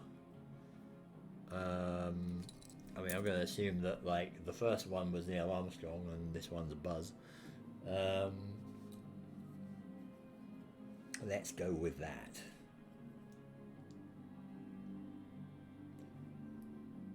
He's got a rather determined look on his face. Where are your legs, Buzz?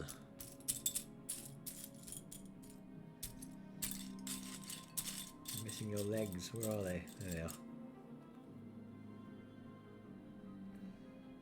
There we go. One spaceman. One specifically Buzz spaceman. I'm assuming, anyway. I think these helmets and stuff are a little bit fancier than the ones they actually had, really. Because they look a little bit more advanced. Sure. I guess we can attach you to the ladder. There we go. Just about to get off there. Neil's already there. It's kind of weird that there isn't a spot where you can just put like Neil, like stick him on an actual brick, because these are all smooth. Like you can't put them on a stud. Like it's the only places here where you can put them where they can actually stay, which is a little odd. Maybe I can make a little stand for him out of these and put him next to the flag. I don't know. Right. Let's get going. Right. Just trying to think what the best way to do this is in terms of visibility.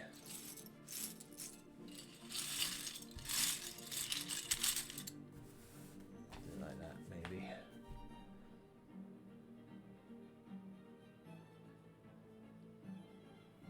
Sure, why not?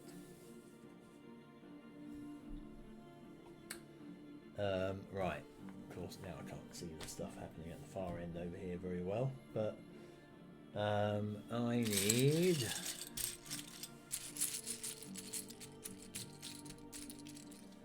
a special thing. What do I need here? This, I think. Yeah. That, and I need 2 of these. No, 2 of these.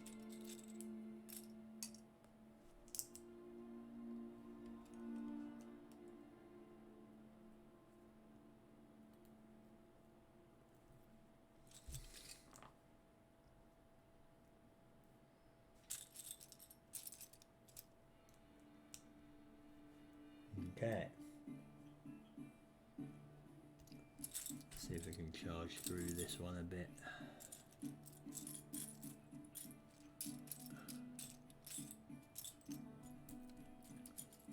Now I have exhausted most of my monologue topics. Here we go. But yeah, I'm liking this one. It's a rather interesting build. It definitely looks the part.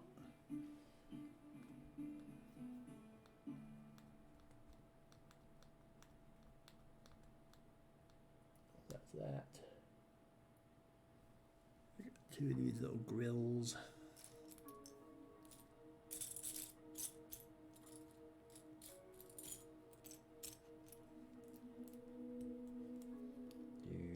do. There we go.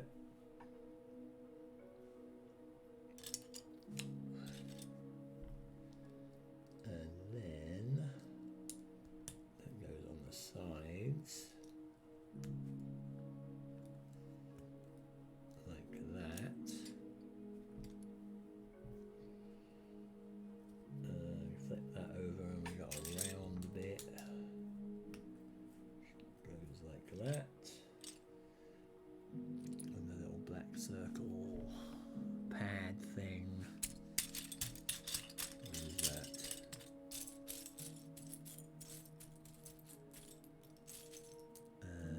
Problem with looking for these things on a dark background, I guess. Is it a round one? It's a round one.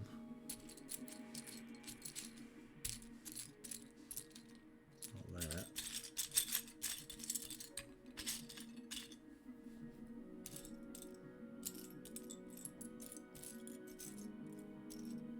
So I have to peer off camera a bit here while I try and find it.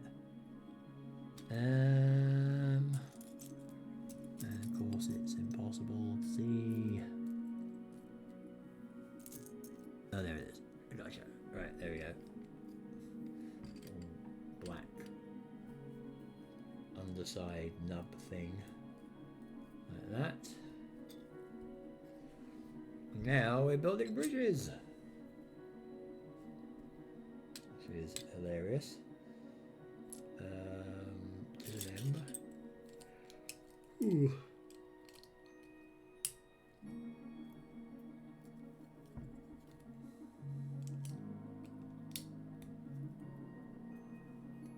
Like that. That goes like this. Oh, that's clever. Make a little kind of mount for this, whatever it is.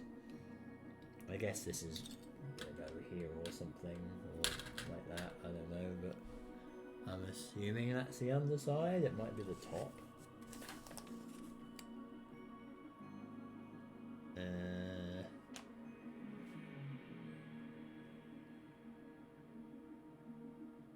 I think it's the top. Like this bit. It's the top part of it, I think. But anyway, yeah, it's just a cool little setup there, really. Alright. Let's keep going. I'm starting to flag a little bit here. Oh. Excuse me. It's only 10 o'clock, but it's really warm in here at the moment. It's not kind of, it's funny, I was thinking about this earlier today. It's because it's only like 25 degrees allegedly here. That's centigrade because we use civilized units here. But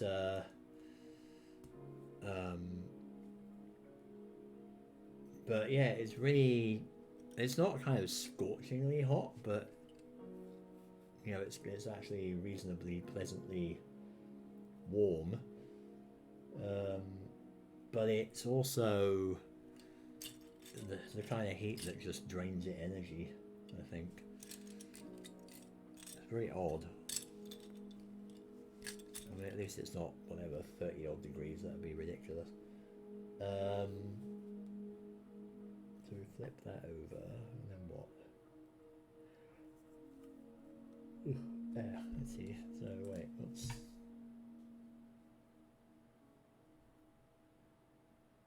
Oh, we don't need to do those. No, they're already there. Right, okay, we do that.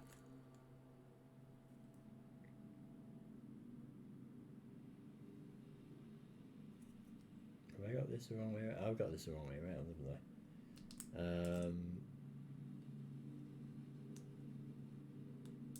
It should be, oh, yeah. Wait a minute. Concentrate. Right, hang on. This. And then that. that. I think I just put the black part on the wrong way around, and then like that, and then we got the 4 like that. All right, okay, now it makes sense. Right, and then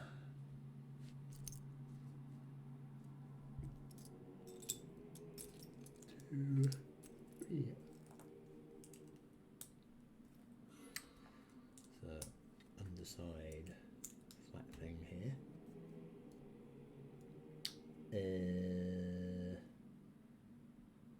I'm making 2 of them apparently. Okay. Oh, we're putting stickers on as well. Fancy that. Right.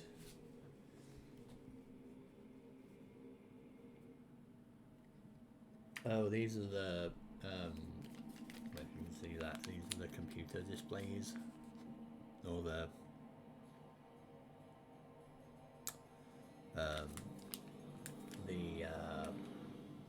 dials and instruments and all that sort of stuff. That's at the top there.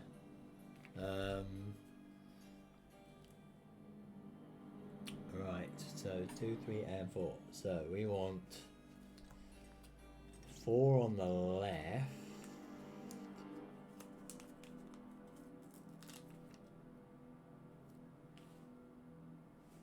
With the dials at the bottom.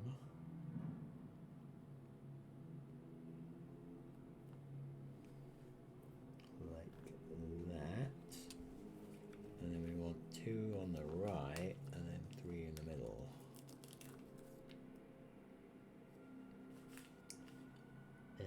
Also like that.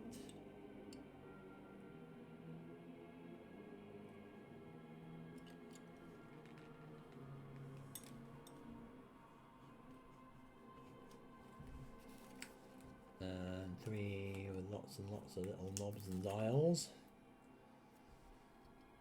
Up here.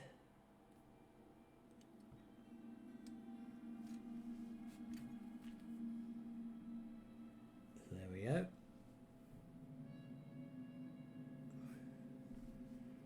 And then these obvious bright coloured bits go here.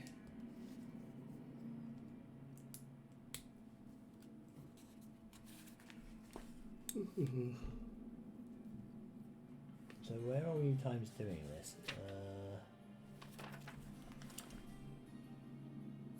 A little further down. So this is still 1 of 2.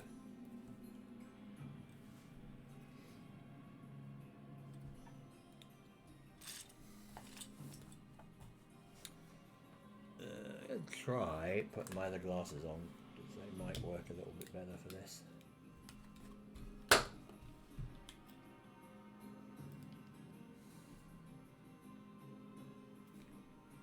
Blink. See if that works.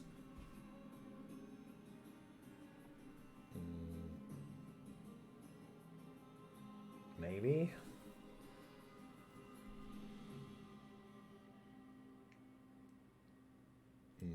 Dunno. It works for like close range, but of course the other stuff is intermediate range, and I think I'm getting a bit eye strained. Yeah, this isn't really gonna work. Like, this is for long range, whereas this is for medium range, but it's just having a bit of trouble because it's not really for close range, which is what my little bifocal things are on the other glasses. So looking down here is a pain, but looking over here is fine. Right. So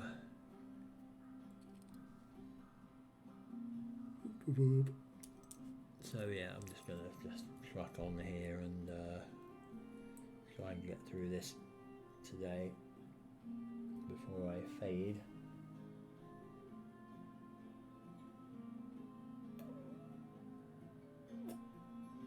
What are you?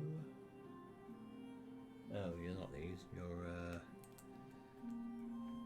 not those. You've got little hooks coming out of you like this.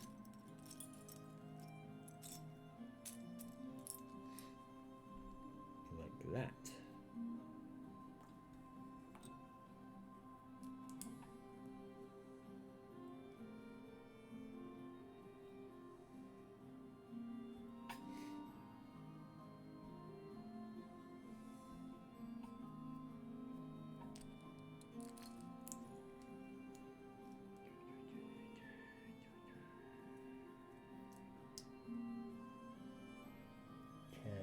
assuming this is some kind of thing that's going to attach the module to the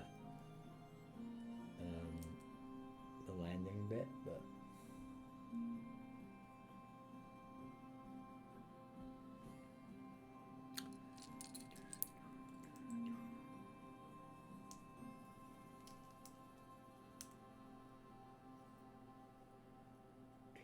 okay. And then there's this.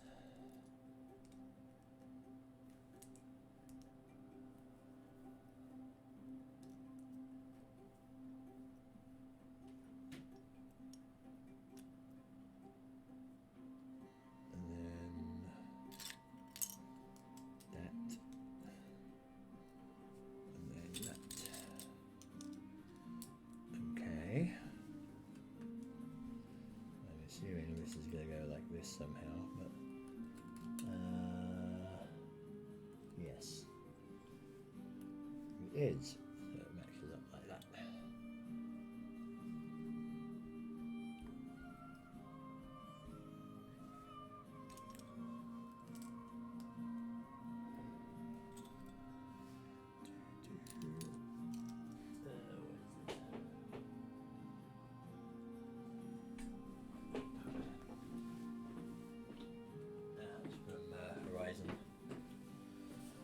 Horizon Zero Dawn, which is also a great soundtrack. Otherwise, I wouldn't have it. It really amazes me how many really, really awesome soundtracks there are for computer games now.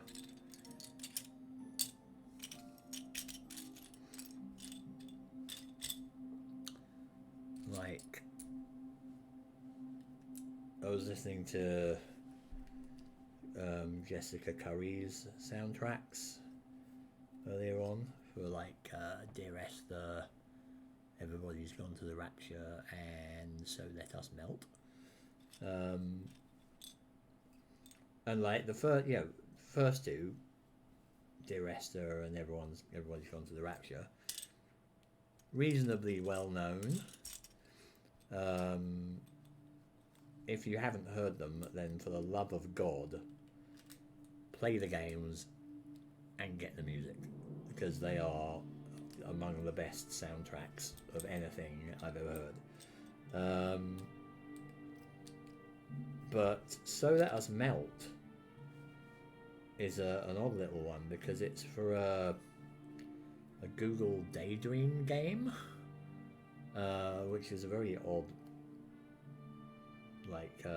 medium to release it on, because I don't know who has Google Daydream. Apparently it's like a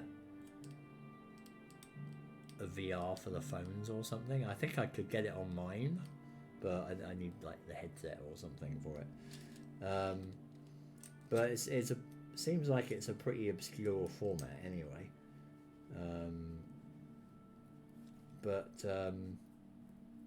Yeah, the game itself, apparently there's not an awful lot to it. It's just more like again, it's like a walking simulator story type thing.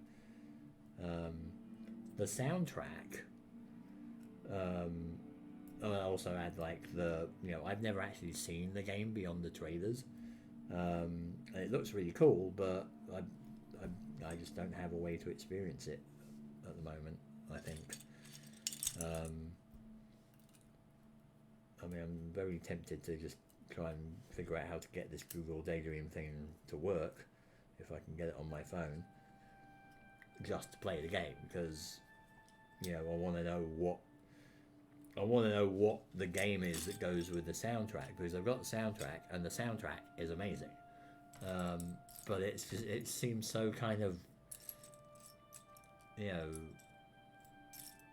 almost wasted on a game that nobody's really gonna play. I mean, I've not even seen any playthroughs of it on YouTube or anything. Like, there's nothing. But I would love to know the context for the music that I'm listening to when I'm listening to the soundtrack. So yeah, somehow someday, hopefully, I'll play it. I don't know if they're ever going to release it in any other format. But apparently, Chinese Room are working on another game called Little Orpheus, which has an odd kind of tagline of, like, in the 60s, the Americans were going to the moon, but the Russians were going the other way, of like burrowing into the earth or something, or shrinking or something. So I'm intrigued, but if it's another game that's going to have a Jessica Curry soundtrack, I don't know if it is, but I would love it if it did, because I want more. I definitely want more Jessica Curry soundtracks, please, because she is amazing. And it's annoying as well because they keep doing these little concerts where, you know, they'll play a whole load of video game music at the Royal Albert Hall in England, and I'm like, well, I'm not in England anymore. Otherwise, I would have totally gone to see that. So I would love to see one of these classical concerts with just video game music, but I don't think they've ever come around my way. Because, you know, as I said, there's an awful lot of amazing video game music. Even like, you know, a Final Fantasy concert or something I would kill for. But they're not going to do that over where I am. And I can't travel that easily in terms of timing and so on. And also it's just like, you know, I mean, if they did a concert in Toronto or something, then am I going to spend a few $100 to get there and listen to a concert? That seems a bit excessive, but not quite got that much money really that I can just blow it on that. So I'm trying to find this other. There should be another black claw somewhere, but not that sort of claw. Claw with a socket at the end, like you. There we go, like that. They are going to attach to this.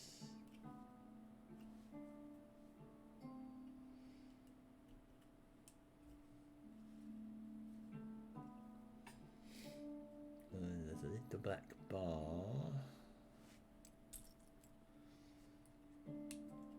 that goes there.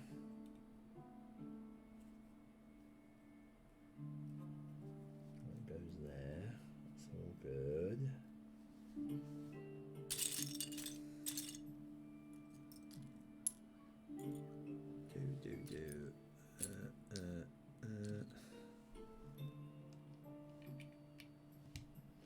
Not sure what this bit is. Can't see it on the picture.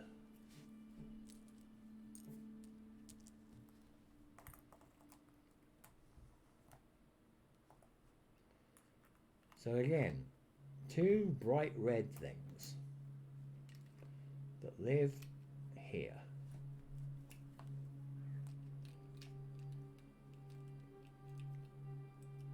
Okay, two bright red circles that live there. What are we going to do with that? I hear you cry. Well, we're going to put a little thing around it, and then we're going to cover it up. I mean, I guess maybe they're the fuel tanks or something, but again, it's another one of these.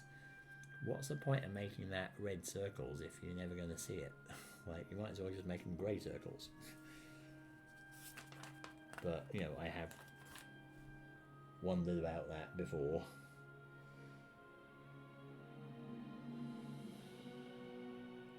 Okay, finally we get to the end of part 1 of this.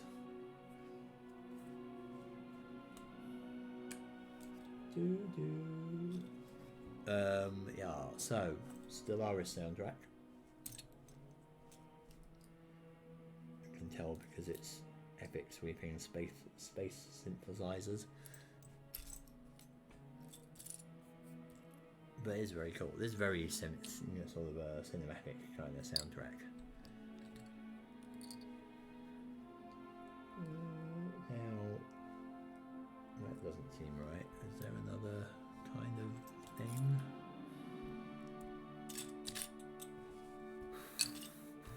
Go over there.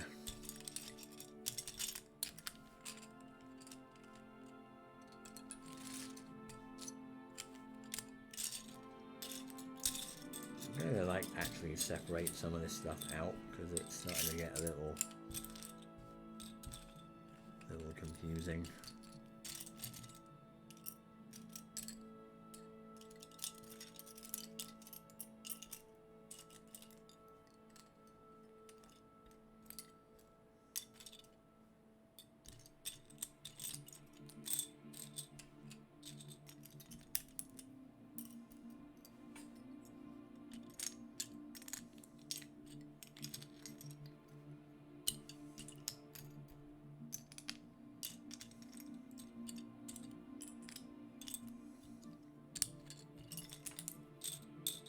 These little black bits.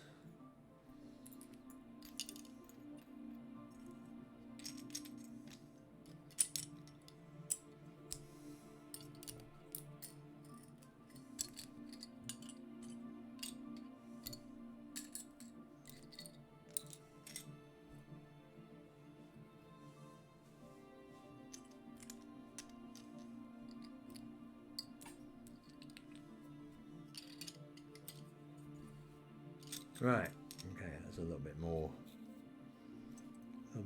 organized. Sorry, I think the heat is wearing me down.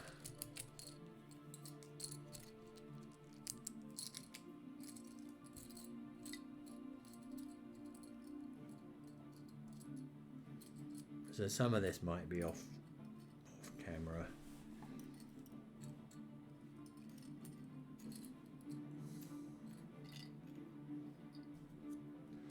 So I can keep it vaguely in view.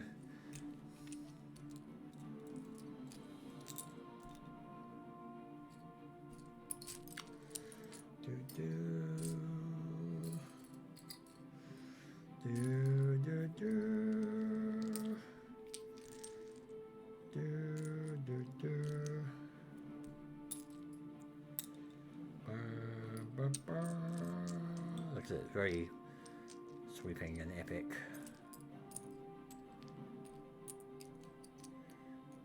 Very cinematic.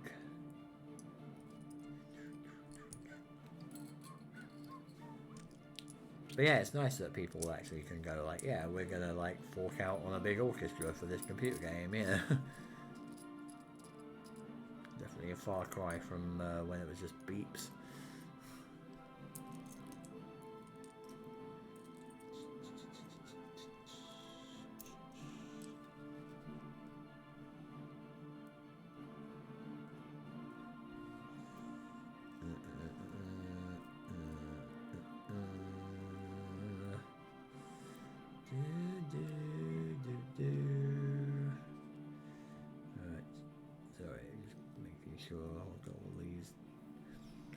Those together at least.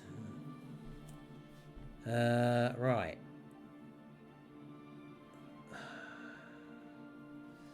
Should I sort this out as well while I'm at it? Sure, why not?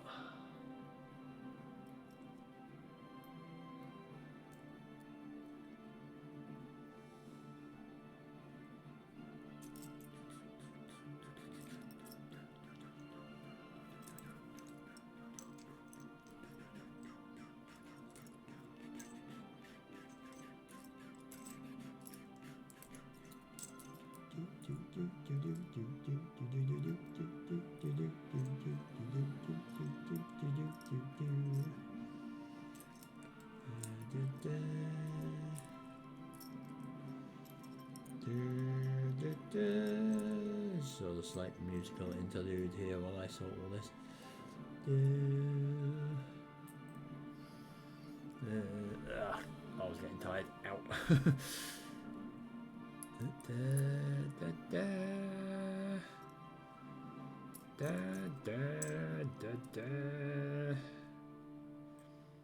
I like things that crescendo. They like start off quiet and end up big and boomy. Definitely my favourite kind of music. It's one of those things I noticed consistently. Like, doesn't matter who does the song, if it's a layered one that starts off slow and ends up loud and epic at the end, I will almost invariably like it. It's a very common theme in the music I like, which is interesting.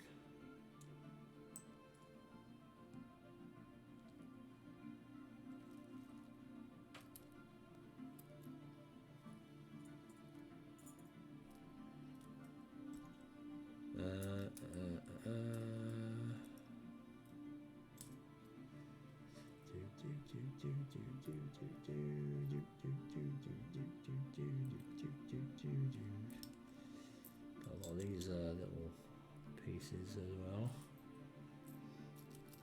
I don't know where they're going to come in, but they're going to show up later on, I'm sure.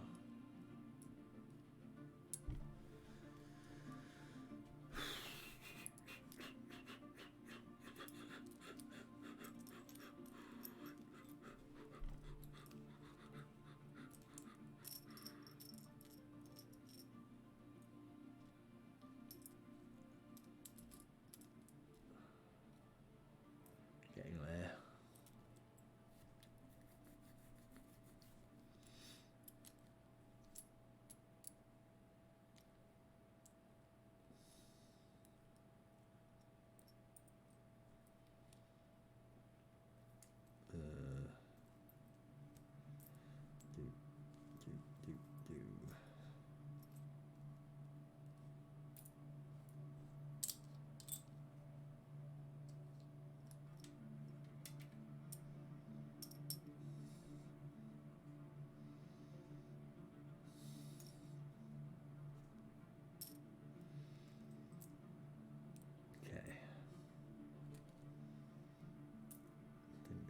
Mostly there.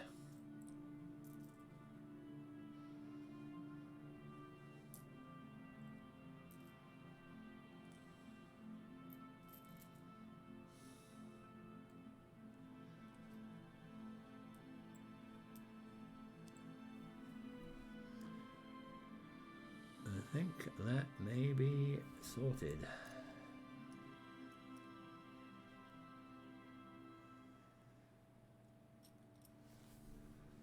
I think that actually may be done. Put them up there. Calls, do. By Jove, I think we've done it. Yeah, okay, right. There we go.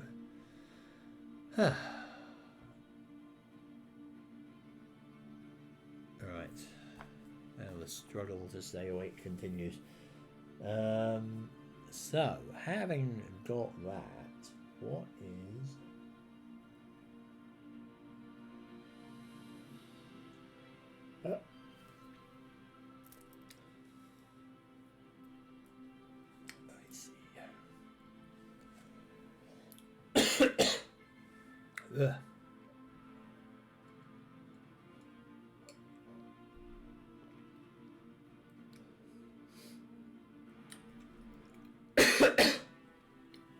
Ugh.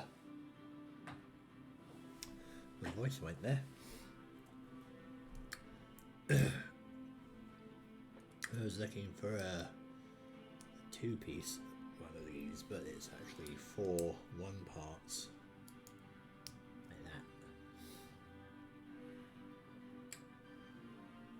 We still haven't got to the end of the section here. But this should speed things up now that I've got it organised.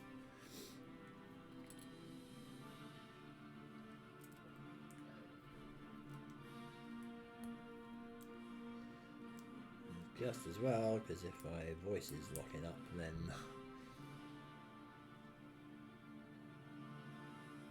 we need to finish this more quickly. What are you? You're the black things. There you are. And then that goes. No.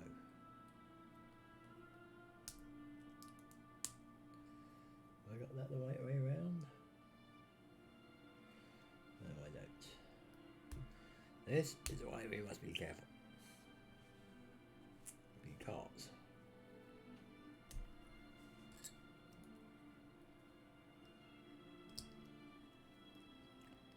this goes a certain way around. It has to be this on this side, and then these on this side. And then this can go like that. And then that can attach like that.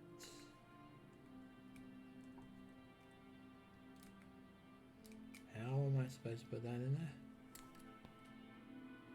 Oh, that goes on the second one. Right, here. This one. Right. Like that. So it's L shaped. Right, okay. So, that can go like that. And that attaches to this.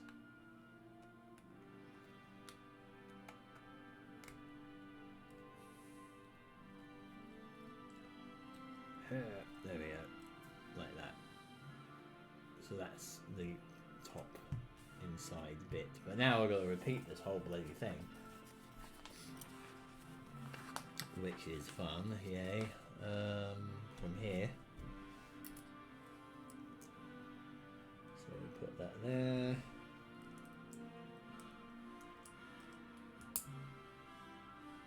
Do you see what I mean about the Stellaris soundtrack having a common theme? I mean, you know, a lot of soundtracks have common themes, but, you know, I'm never sure which song I'm listening to on it because they sound so similar, because they've got that whole da-da-da theme going. Which, you know, it's good in small doses. But, yeah, you just can't listen to just this non-stop, I think. Well, I can't anyway. It's just not quite interesting enough and varied enough.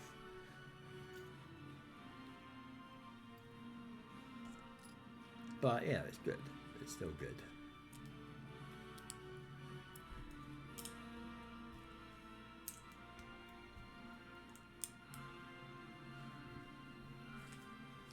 Right, put more of these on.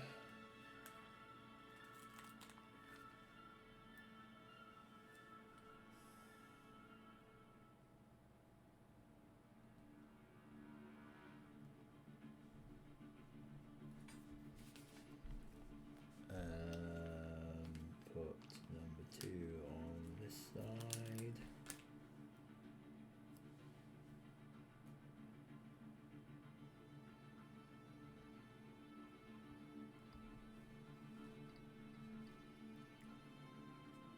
I mean, it's funny as well because right at the beginning, which won't be on the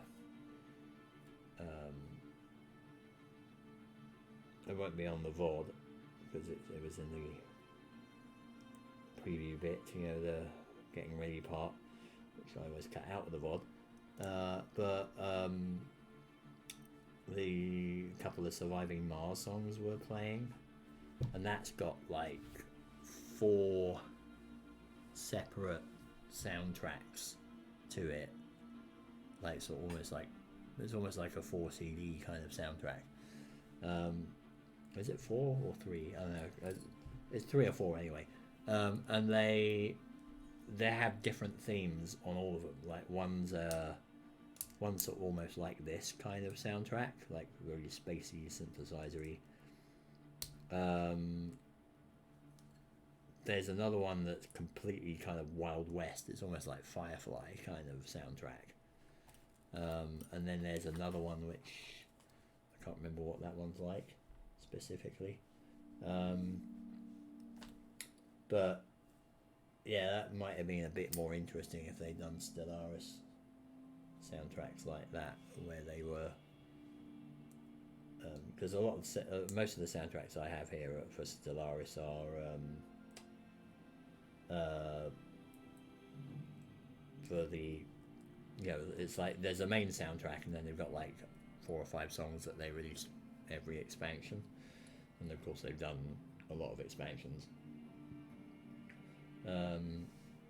But you know, they could have varied it up a little bit more for the expansions, but I mean, obviously I don't think they're going to be able to get away with throwing a Wild West sounding one in there somehow.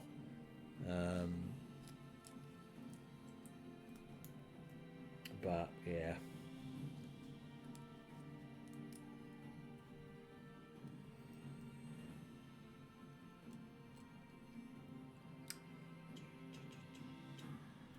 This sounds like Horizon again. Maybe.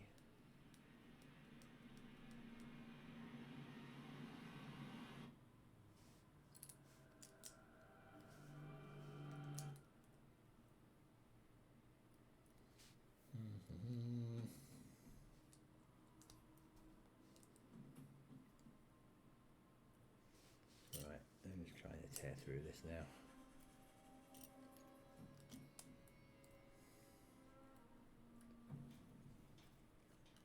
Yeah, I kind of miss Horizon Zero Dawn. That was a really awesome game. Want more of it. When is 2 coming out? Damn it. They better be doing a sequel.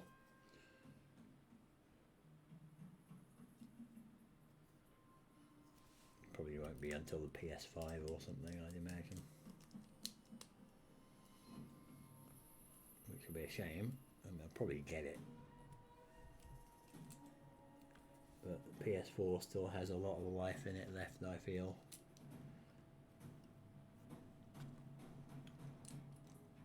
I mean, I can't really imagine what a next-gen console is going to be like anyway, really. I mean, how much better can it get, for God's sake?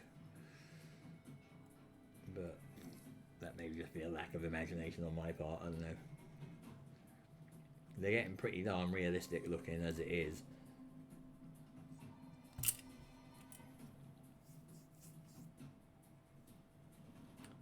Yeah, I remember the, what was it, late 90s, was it? Or no, was it? When was the Final Fantasy film, Spirits Within? Was that late 90s or early 2000s? But you know, that was all touted as like being, oh, this is the ultimate in computer animation, and look how realistic it is, look at the hair. And really what it was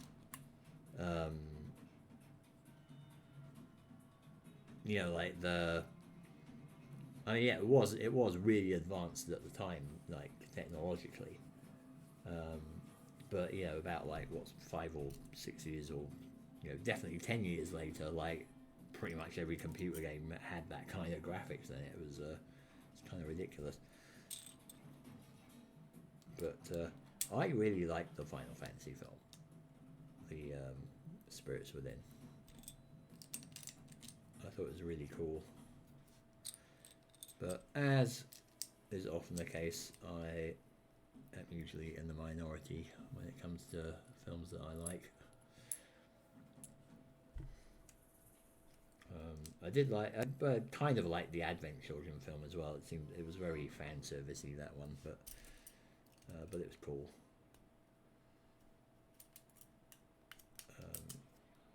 And that was more like Final Fantasy VII anyway. That one, wasn't it?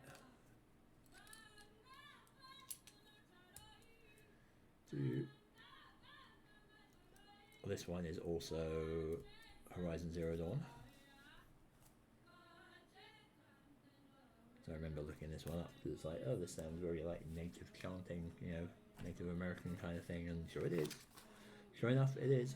It's some kind of Nora song.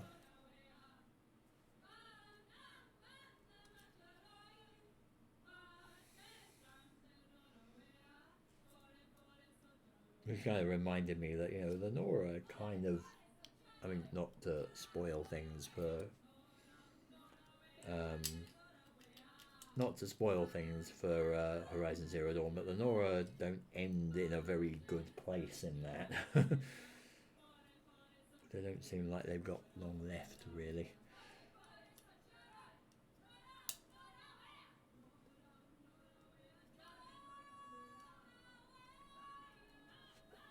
But I'm sure they'll struggle on as best as they can until they do give up the ghost.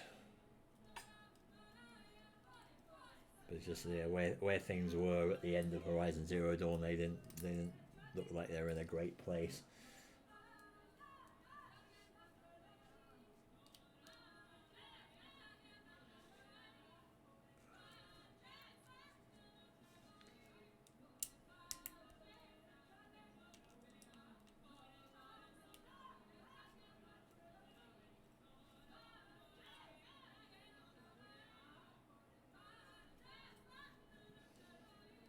Makes me wonder, like, because Horizon Zero Dawn, you're following in the footsteps of somebody else. Again, not to spoil things. I wonder if you're going to be in a sequel, if they ever do one. I wonder if you're gonna end up being another character who's following in the footsteps of Aloy in a similar kind of way. It wouldn't surprise me, because, you know, they probably want to keep some of the themes a bit similar.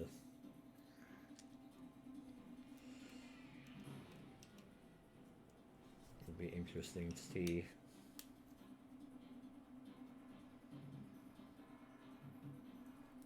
But yeah, I really hope they are doing another one, because I want to see more of that world. For sure. There's definitely a lot of potential for more stories, at least.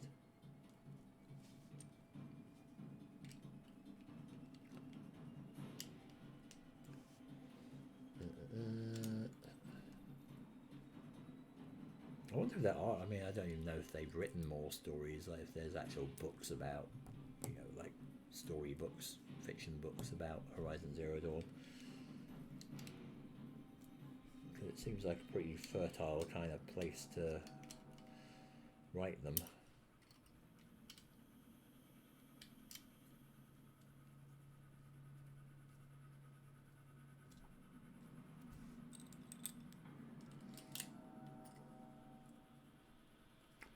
Right, that's that lot done. And then we got to do this bit, and then we're out of this part finally.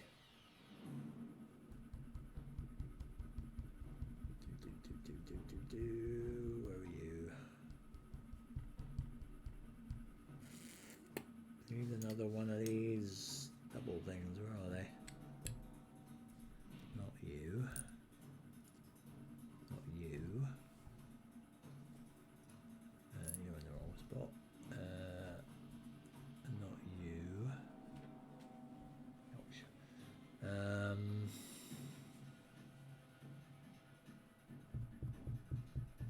missing one of these. Where are they?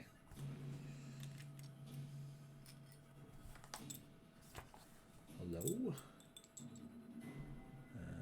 You're one of them. Hello? Anybody listening?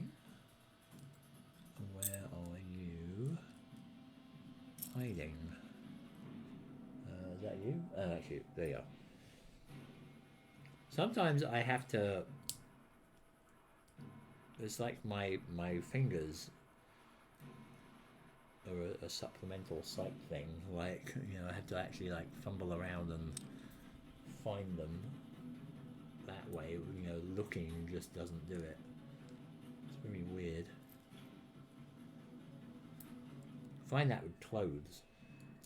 Like, if I am ever going clothes shopping, which is kind of rare, like in a shop, usually I just buy t-shirts online and stuff, but if I'm actually looking for stuff in a shop, I will spend the whole time just touching the clothes, just you know, rubbing the sleeves or something just to get an idea of what it feels like.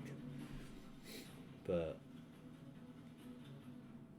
that is like a, you know, if I can't do that, I'm just not gonna get anything. Like I need to feel the clothes to understand them. It's kind of weird, really, I suppose. Very tactile kind of person, I guess.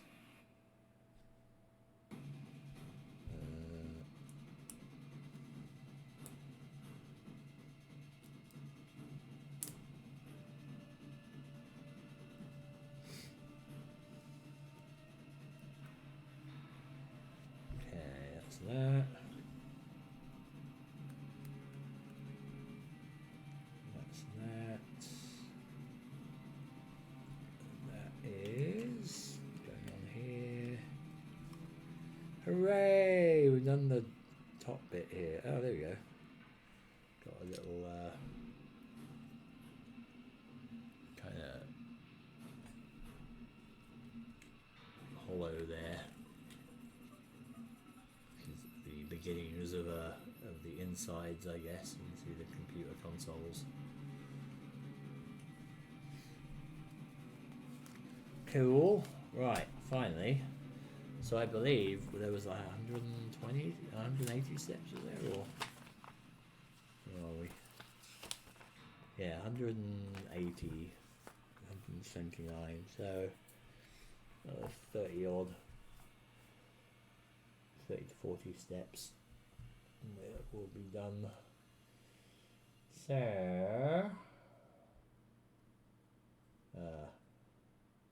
I see. So we put this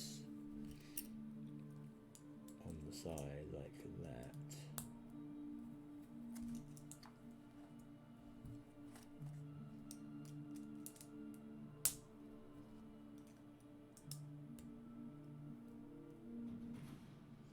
And then these go down here. So they cement these together. Like stick them together anyway. Well, there's little clips here that I'm assuming are going to go here in the right spot.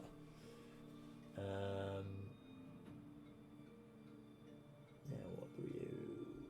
Claws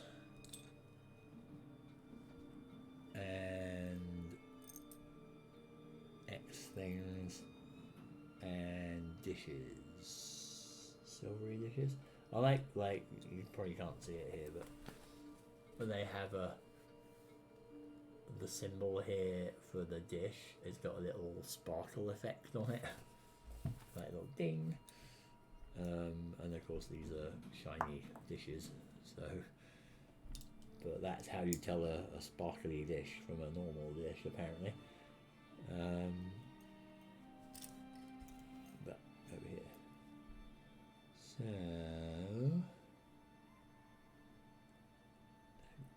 plug that in there. Plug that in there.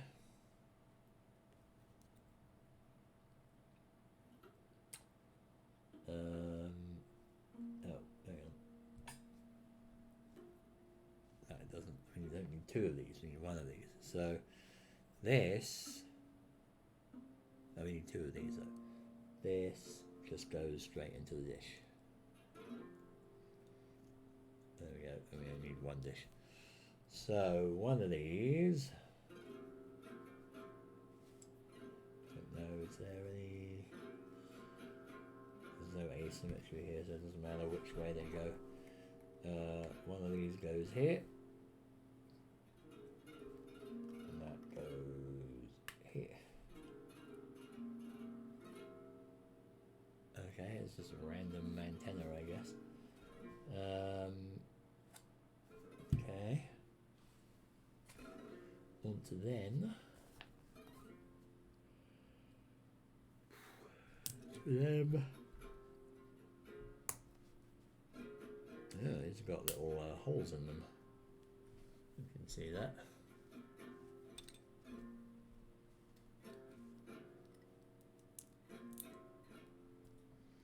Wonder what they're for. Seems like they have a reason to be there. Okay, now it's getting asymmetrical because these go on this side. Okay, like that.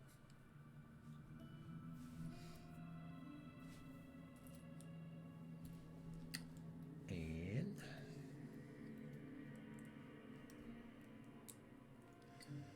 yeah, it definitely is a little quicker if you to actually build, if you've actually organised everything, separate them out, not digging around so much. And then that goes here.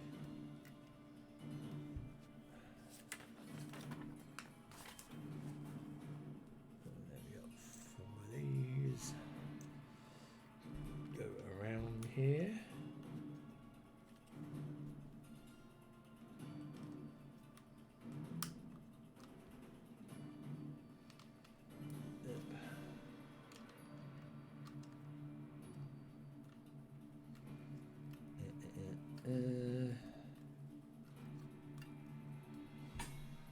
Okay, one little protruding nubbins there. Definitely starting to look like the capsule. Just looking at the picture here. But I guess it's more like this, isn't it? But there you go.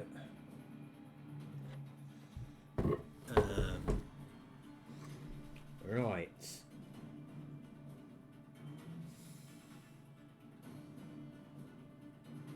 Now we do the same thing on the other side. Interesting.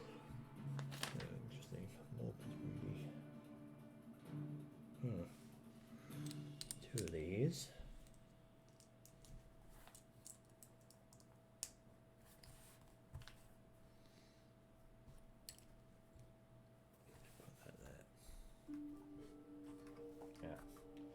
This fell off,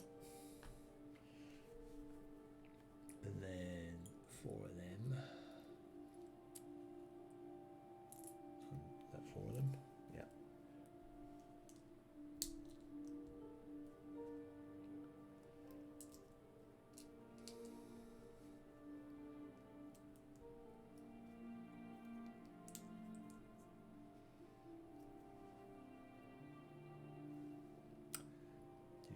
Yeah, I haven't got the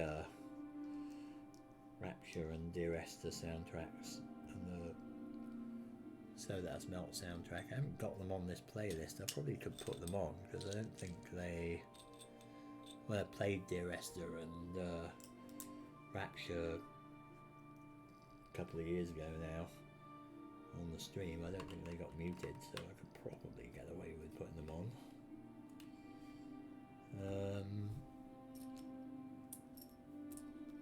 Maybe I'll do that next time.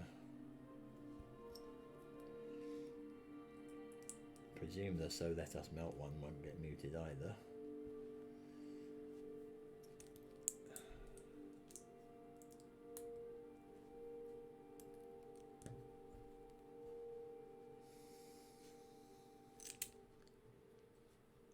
Yeah, we're getting through this.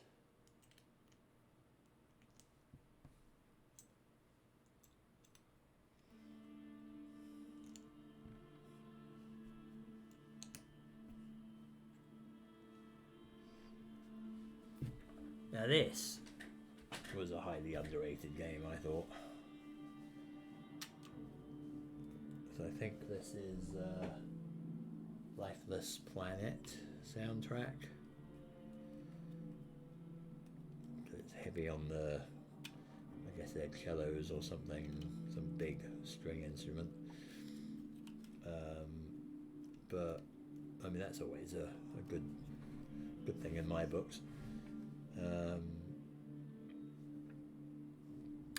But the yeah, it was a pretty basic kind of game, but it's really stuck in my head. Like I streamed that earlier as well, quite a while ago. It was like a 2 or 3 episode stream, I think it was. Um, but it's one of my favorite. I think it's one of my favorite stories in a computer game. I think it was really, really good. Even though it's super, super basic. I mean, it's not like awesome graphics or anything, but it's the atmosphere, in part by the music and also by the story, was really, really good. They're doing a sequel, I think, calling it The Lifeless Moon or something. I believe. Which I think is under development. It got kickstarted anyway. Whether that means that they'll get done, I don't know, but I hope it does, because it looks like a similar kind of thing again, and I would like to know where that goes. I mean, I think it's going to be a different story, but it's kind of the same vein. But I really, really loved the story of Lifeless Planet. It's very good. Really felt like it could have been like a 70s sci-fi film, which I have a soft spot for. I think that's good. Yes.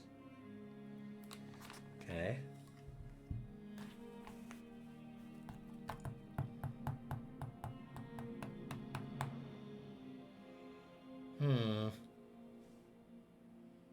Now what? I've got to do this.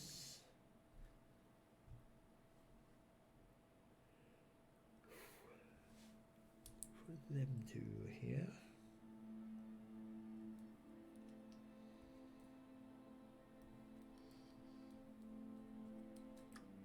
Sometimes I'm just tempted to stream games that I streamed a long time ago, just A, for the sake of playing them again, and B, just because I'd like to think I've got a little bit better at streaming than I was at that time. I don't know, but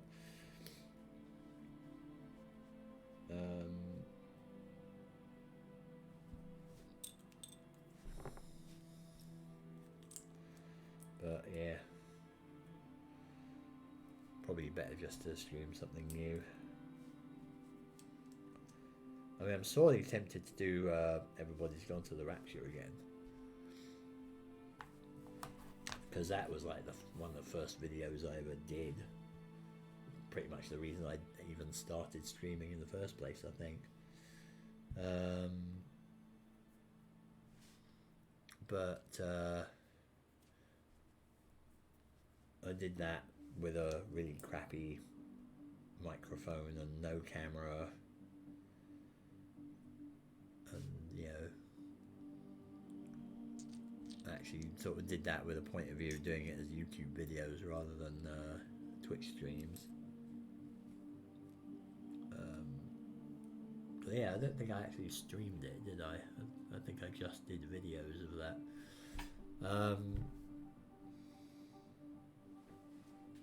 But I don't know, it might work better as videos, because you want to keep the atmosphere and stuff. I don't know if it would be a good idea to do that as a stream.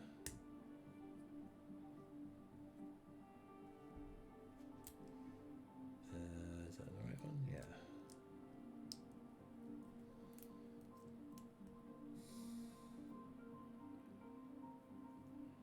And 2 of those little things.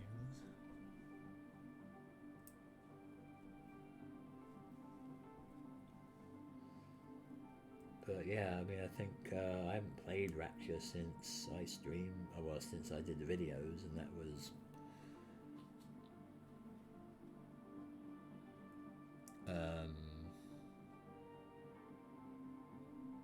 yeah, I think it must have been 2 years ago now, like almost exactly. I think I did it in kind of June, July, didn't I?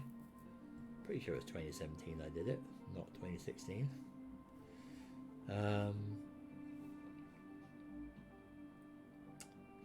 But yeah, played that for quite a while. Well, I listen to the soundtracks all the time. Like I said, I mean, listen to it today, and it was awesome. What the hell? Is this going?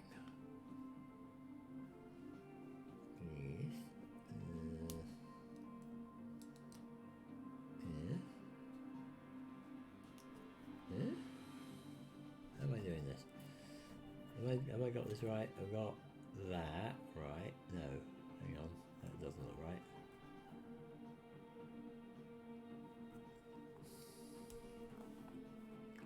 Put that the other way around.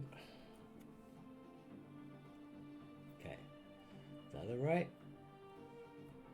That looks right. Okay, so now we flip that back, and then we do that, and then we can put it on the thing here.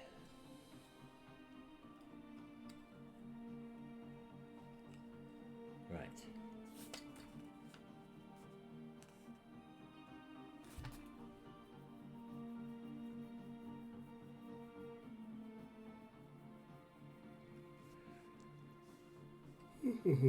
Okay, so put the two little lanterns on.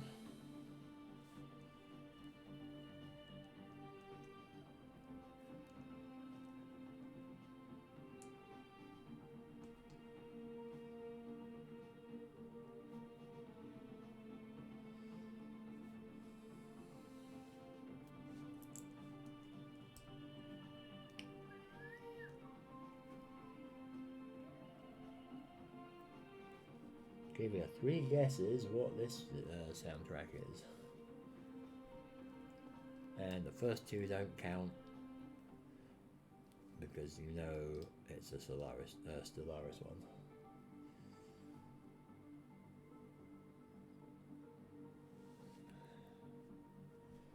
Well, yeah, there it was. Like, I know I had one of those somewhere. Goes in front of the window. Interesting. Something like that.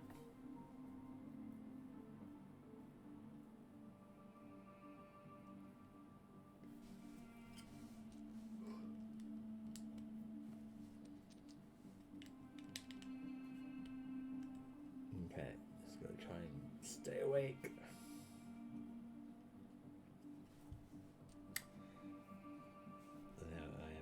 Definitely trying to get through this more quickly so I can wrap it up and go to bed.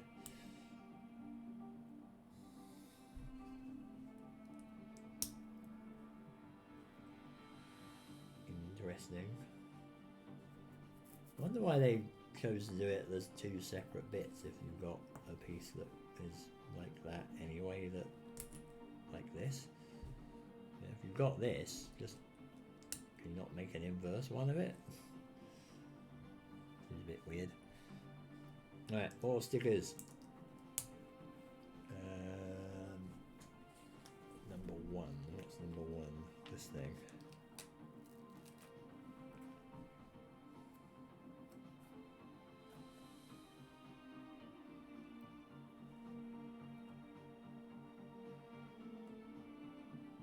Goes that way up.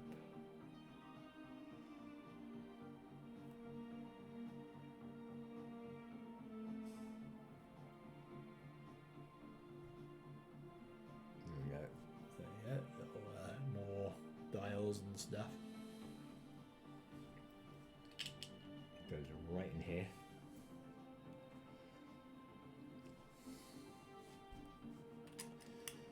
Zip. Put that on top. 2 of them. 2 of them. 4 of these. And what are we doing with them?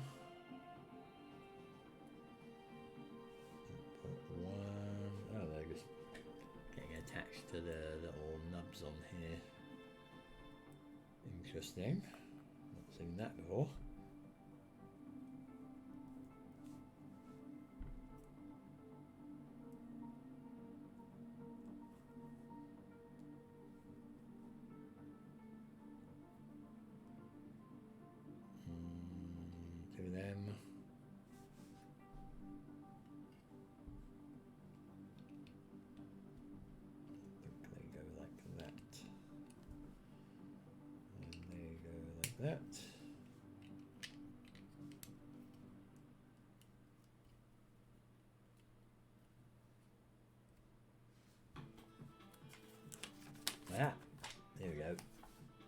Wild West Surviving Mars.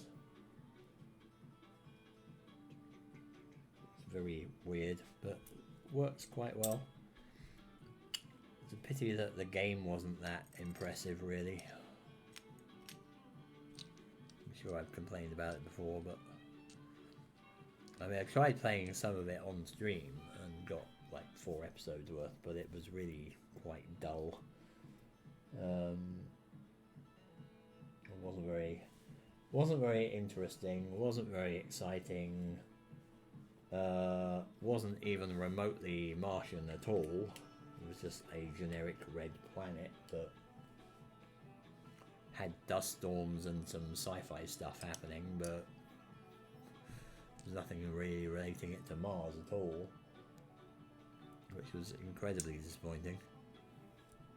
Well, I was going, oh, you know, surviving Mars, like, so, you know, they'll put actual topography of Mars in there, and you can actually go build bases inside known craters and things like that. But nope,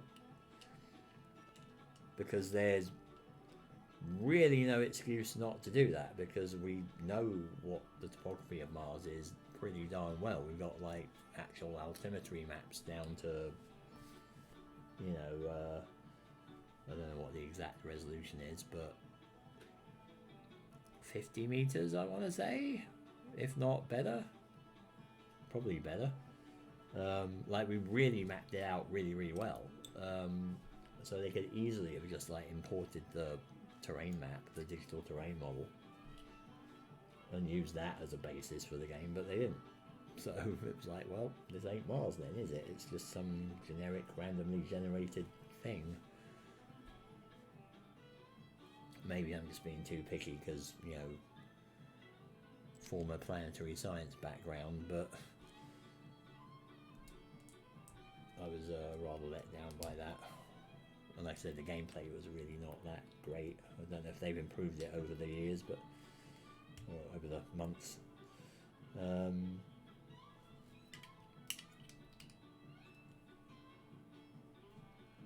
But yeah. Why? What is that? It's just a door. Is that the entrance or the exit? Seems a little odd.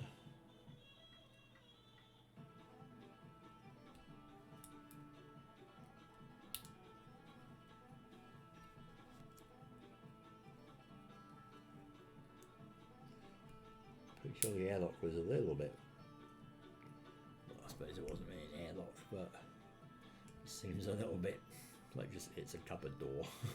Maybe it is, maybe it's a closet, I don't know.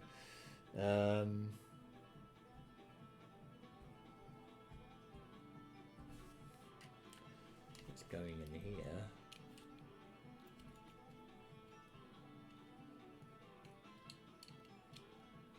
Odd. I wonder what that's going to be. Can't see it on the picture there. It seems to be on the inside.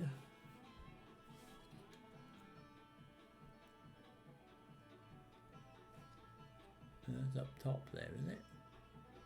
Oh no, it's upside down, isn't it? It's like this. It's going to be like that. So this is the door. It's a very odd one. I suppose they didn't really. I'm guessing they didn't have a proper airlock because they didn't really have room. Probably just depressurized the whole thing. Make sure they were in their spacesuits, and then they got out.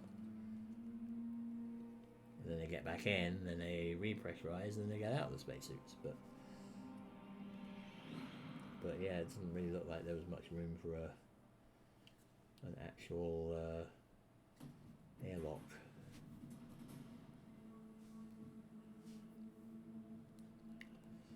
Two of them. Last two of them.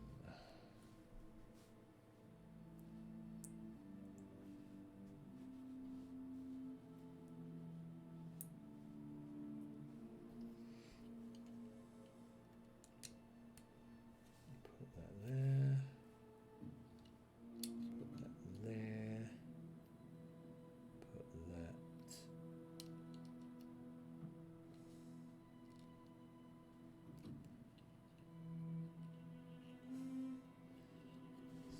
change the antennae. Breaking it left, right, and centre here. Come on. Yeah. Behave. Stop imploding. There we go.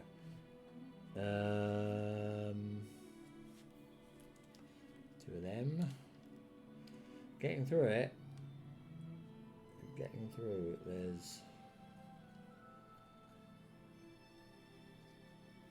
hope is in sight here. We're nearly at the end. Not that it's tedious or uninteresting or anything. I'm just getting tired. That's the problem.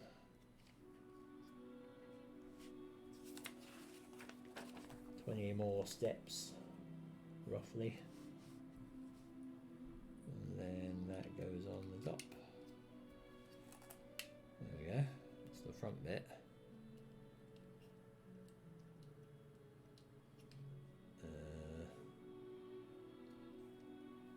Yeah, that's about right, isn't it? Looks about right, isn't it? This one's just decided it's going to flop down. And I'm not sure I can actually do anything about that. There we go.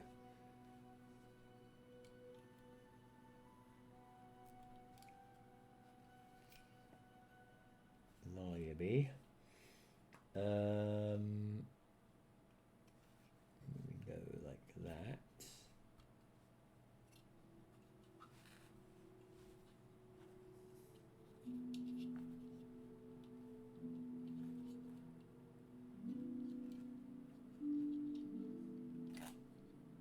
Okay.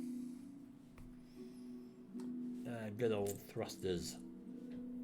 Actually. I guess like these were, you know, these are like traditional Lego thrusters, but I mean, you know, this is exactly what they used on this, which is amusing. But yeah, I remember these on the old LL928s and all that. They were definitely a piece I was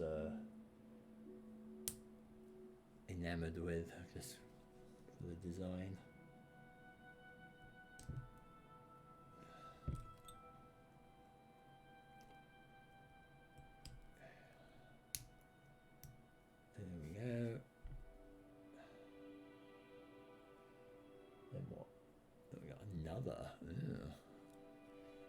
Adding an extra dimension to the thrusters here. Now we got that coming out the bottom.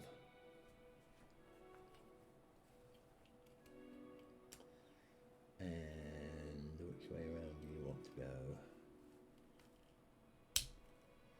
Like that, apparently.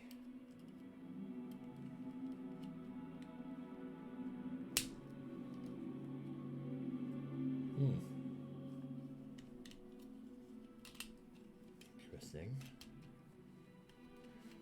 Clunky there.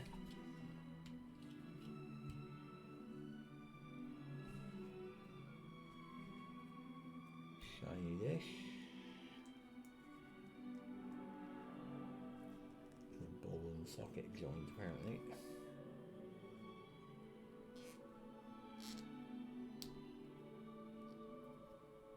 Going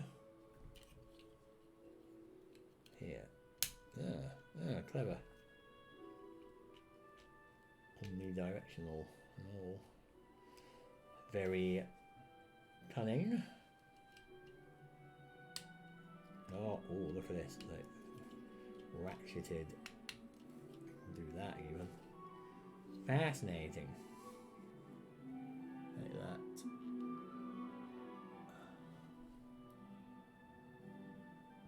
So, more factoids. The Reaction Control System, RCS, provides thrust to a spacecraft, allowing it to be steered in the right direction. This system was used by the Apollo lunar lander when descending to the moon. That's what this stuff is. And now we attach this to this side. So that's what these are. These clip into the yellow bits rather nicely.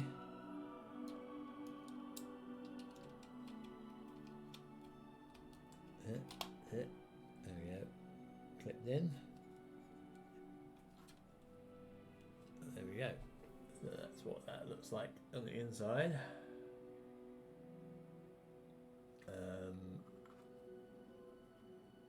You might be able to see what's going on in there. If I can. This might be where the light could be handy, or maybe not. You can see it like that.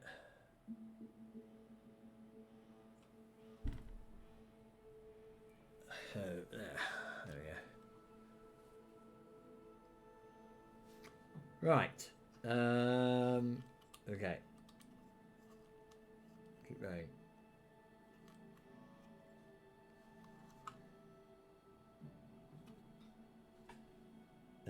Right. So now that we've attached that, getting interesting looking now. Is that the right way around?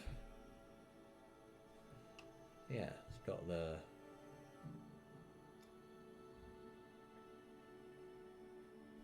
right bits in the right places. Yeah, it's got the dish on that side and the doohickey on the other side, and the thrusters over here, and the other dish here. Yeah, that's right. Okay. 12 more steps, right.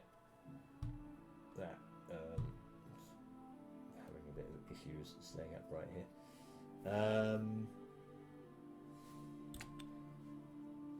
Okay. Yeah, looks like we're building the back, which is just chunky apparently. And then one of these, and then one of these. And then two of these. So yeah, we're just going for big stuff here.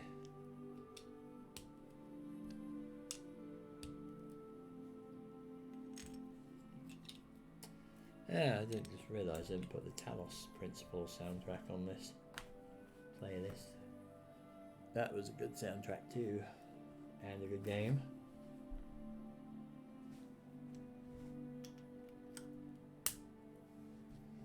Click, click. More of them. Attach like so as before.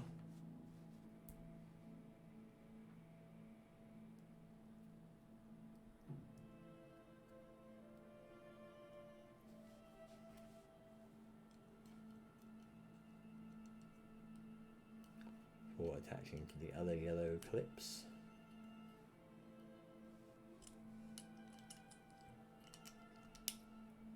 Stick that there. I wonder what's going in the middle. Is that just going to be hollow? Or is there going to be something there?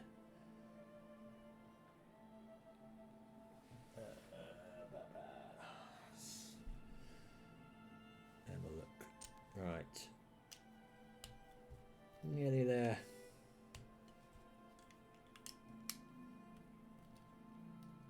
Go. And then another level. Put this yellowy bit for some reason. I don't know what that's about. Okay, got that there. Like that. Maybe this is just going to be hollow. Interesting. Yeah. Guess it's just going to be hollow. Again, weird, you know, why would you have that hollow? Why would you leave a little gap, like, here? Like, what's that about? And sometimes I wonder if these are, like, structural things, you know, like, maybe it's stronger that way or something, I don't know. There may be some kind of, arcane Lego wizardry going on there. I've now made a slab-shaped box. That is going here. Yep, that's the right thing. And then 2 of them.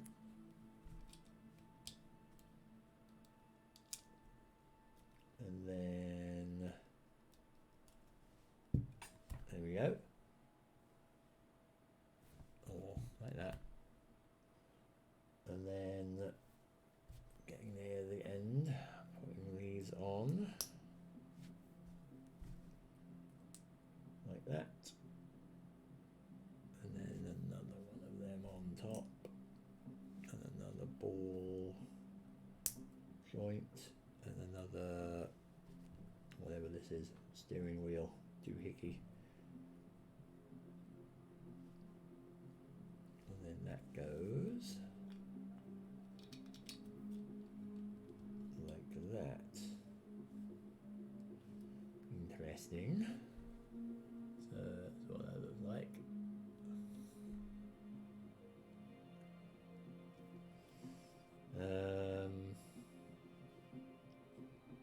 Oh, we got some the last stickers here. Ooh.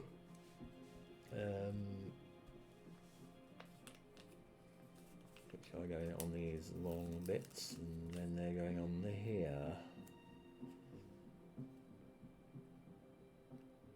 And I think this is on the inside of the capsule.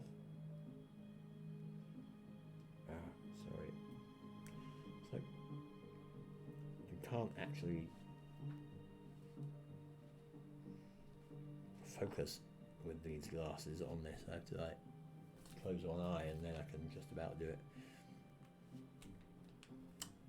And then the other one is like that.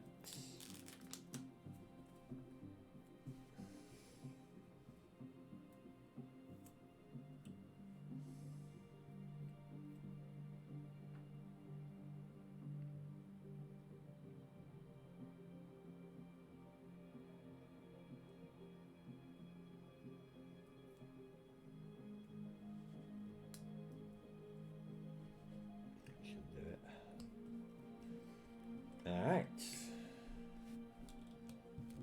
So I guess that goes like that.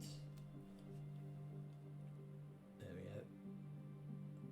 Again, not sure why that was the yellow brick back there, because you're never going to see it. Like, might as well just be a grey one, but that's what they decided.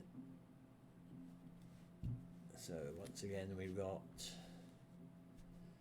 some doohickeys here.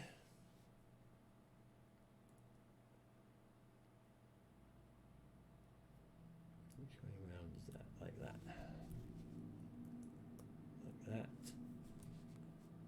and like that,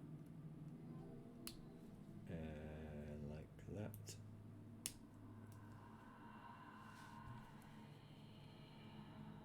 Okay,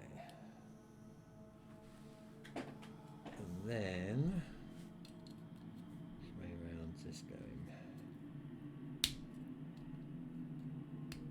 Like that.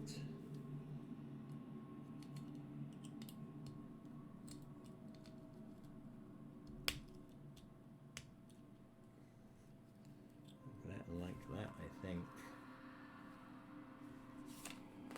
And then that's gonna slot into here, isn't it? And that's it. That is our completed, I think, ascent module, which is interesting. Because now the interesting thing is, how the hell do you close those doors? Because you know you can't really do that. you have to get in there somehow. But I guess you just pull this back off and then close it that way, and then put the back on, which seems a little bit of a clunky way to do it, but sure. Right. So now, drum roll. It looks pretty interesting. Kind of weird because that's asymmetric, basically, isn't it? If you put that at the 45-degree angle, it doesn't quite line up, does it? Or does it? That definitely doesn't line up. Odd. But anyway, silver dish. That goes this way around.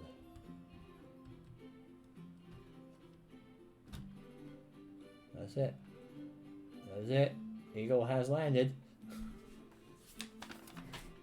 There we go. We're done.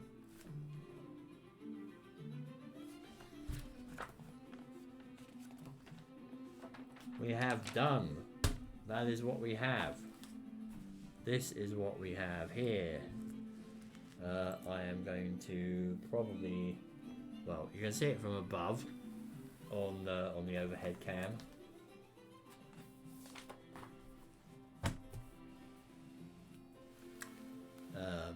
Like that. I will gently take it off like this, and you can see it sideways. So it's quite big. It's definitely a reasonable size. But if I can lift the whole thing up, and then I will show you that wobble on the little camera. There you go. Quite the impressive beastie, really.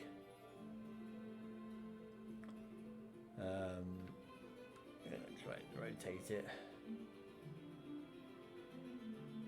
It's very nice. See if the there's the camera. So there's the camera as well. You can see that popping out. Doesn't look like it's... Oh, I suppose the camera's... Yeah, the camera's the tube, isn't it? It's the tube pointing that way. So, of course you can't see anything now. So yeah, it's the tube pointing that way to Armstrong getting off the ladder, which is nice. So yeah, that's pretty darned awesome, really, isn't it? I really like that. I'll take a picture of it properly and post it on the Twitter. But that is very, very nice. I am quite enamoured with that. Right, so I think at that point I am going to leave it.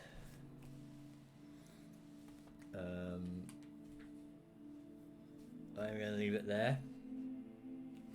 So thank you very much for watching, commenting, liking, subscribing, anything like that. Don't know when the next Lego one will be. Like I said, it'll be like whenever I get an interesting Lego thing, I suppose. But yeah, that was a really neat little build, and it's a very nice design as well. Rather keen on that. Very good. Right, I am quite knackered and quite hungry as well. So I'm going to head off. So yeah, with that, well, I suppose I'll figure out what's going on next week. Am I going to stream on Friday? I'll have to think about it and see what I can do. If I get a chance to go through Skies Above the Right, I might do that. It doesn't look horribly complicated. In fact, the rulebook looks really, really good, which is quite reassuring after the disaster that was Fields of Fire. But this book looks really good, so I might actually be able to figure it out by Friday, but we'll see. I'll decide. I will tweet something. If I don't stream, then I'll do something next Friday probably. You know, but we'll see how it goes, see how I feel. So keep an eye on the Twitter, twitter.com/evil.ganymede, and keep an eye out. In a couple of days, I'll put the VODs for this up on YouTube, but they'll be up on Twitch pretty much straight afterwards. So yeah, alright, I'm done. So thank you very much for joining me. I will see you next time. Ta-ta!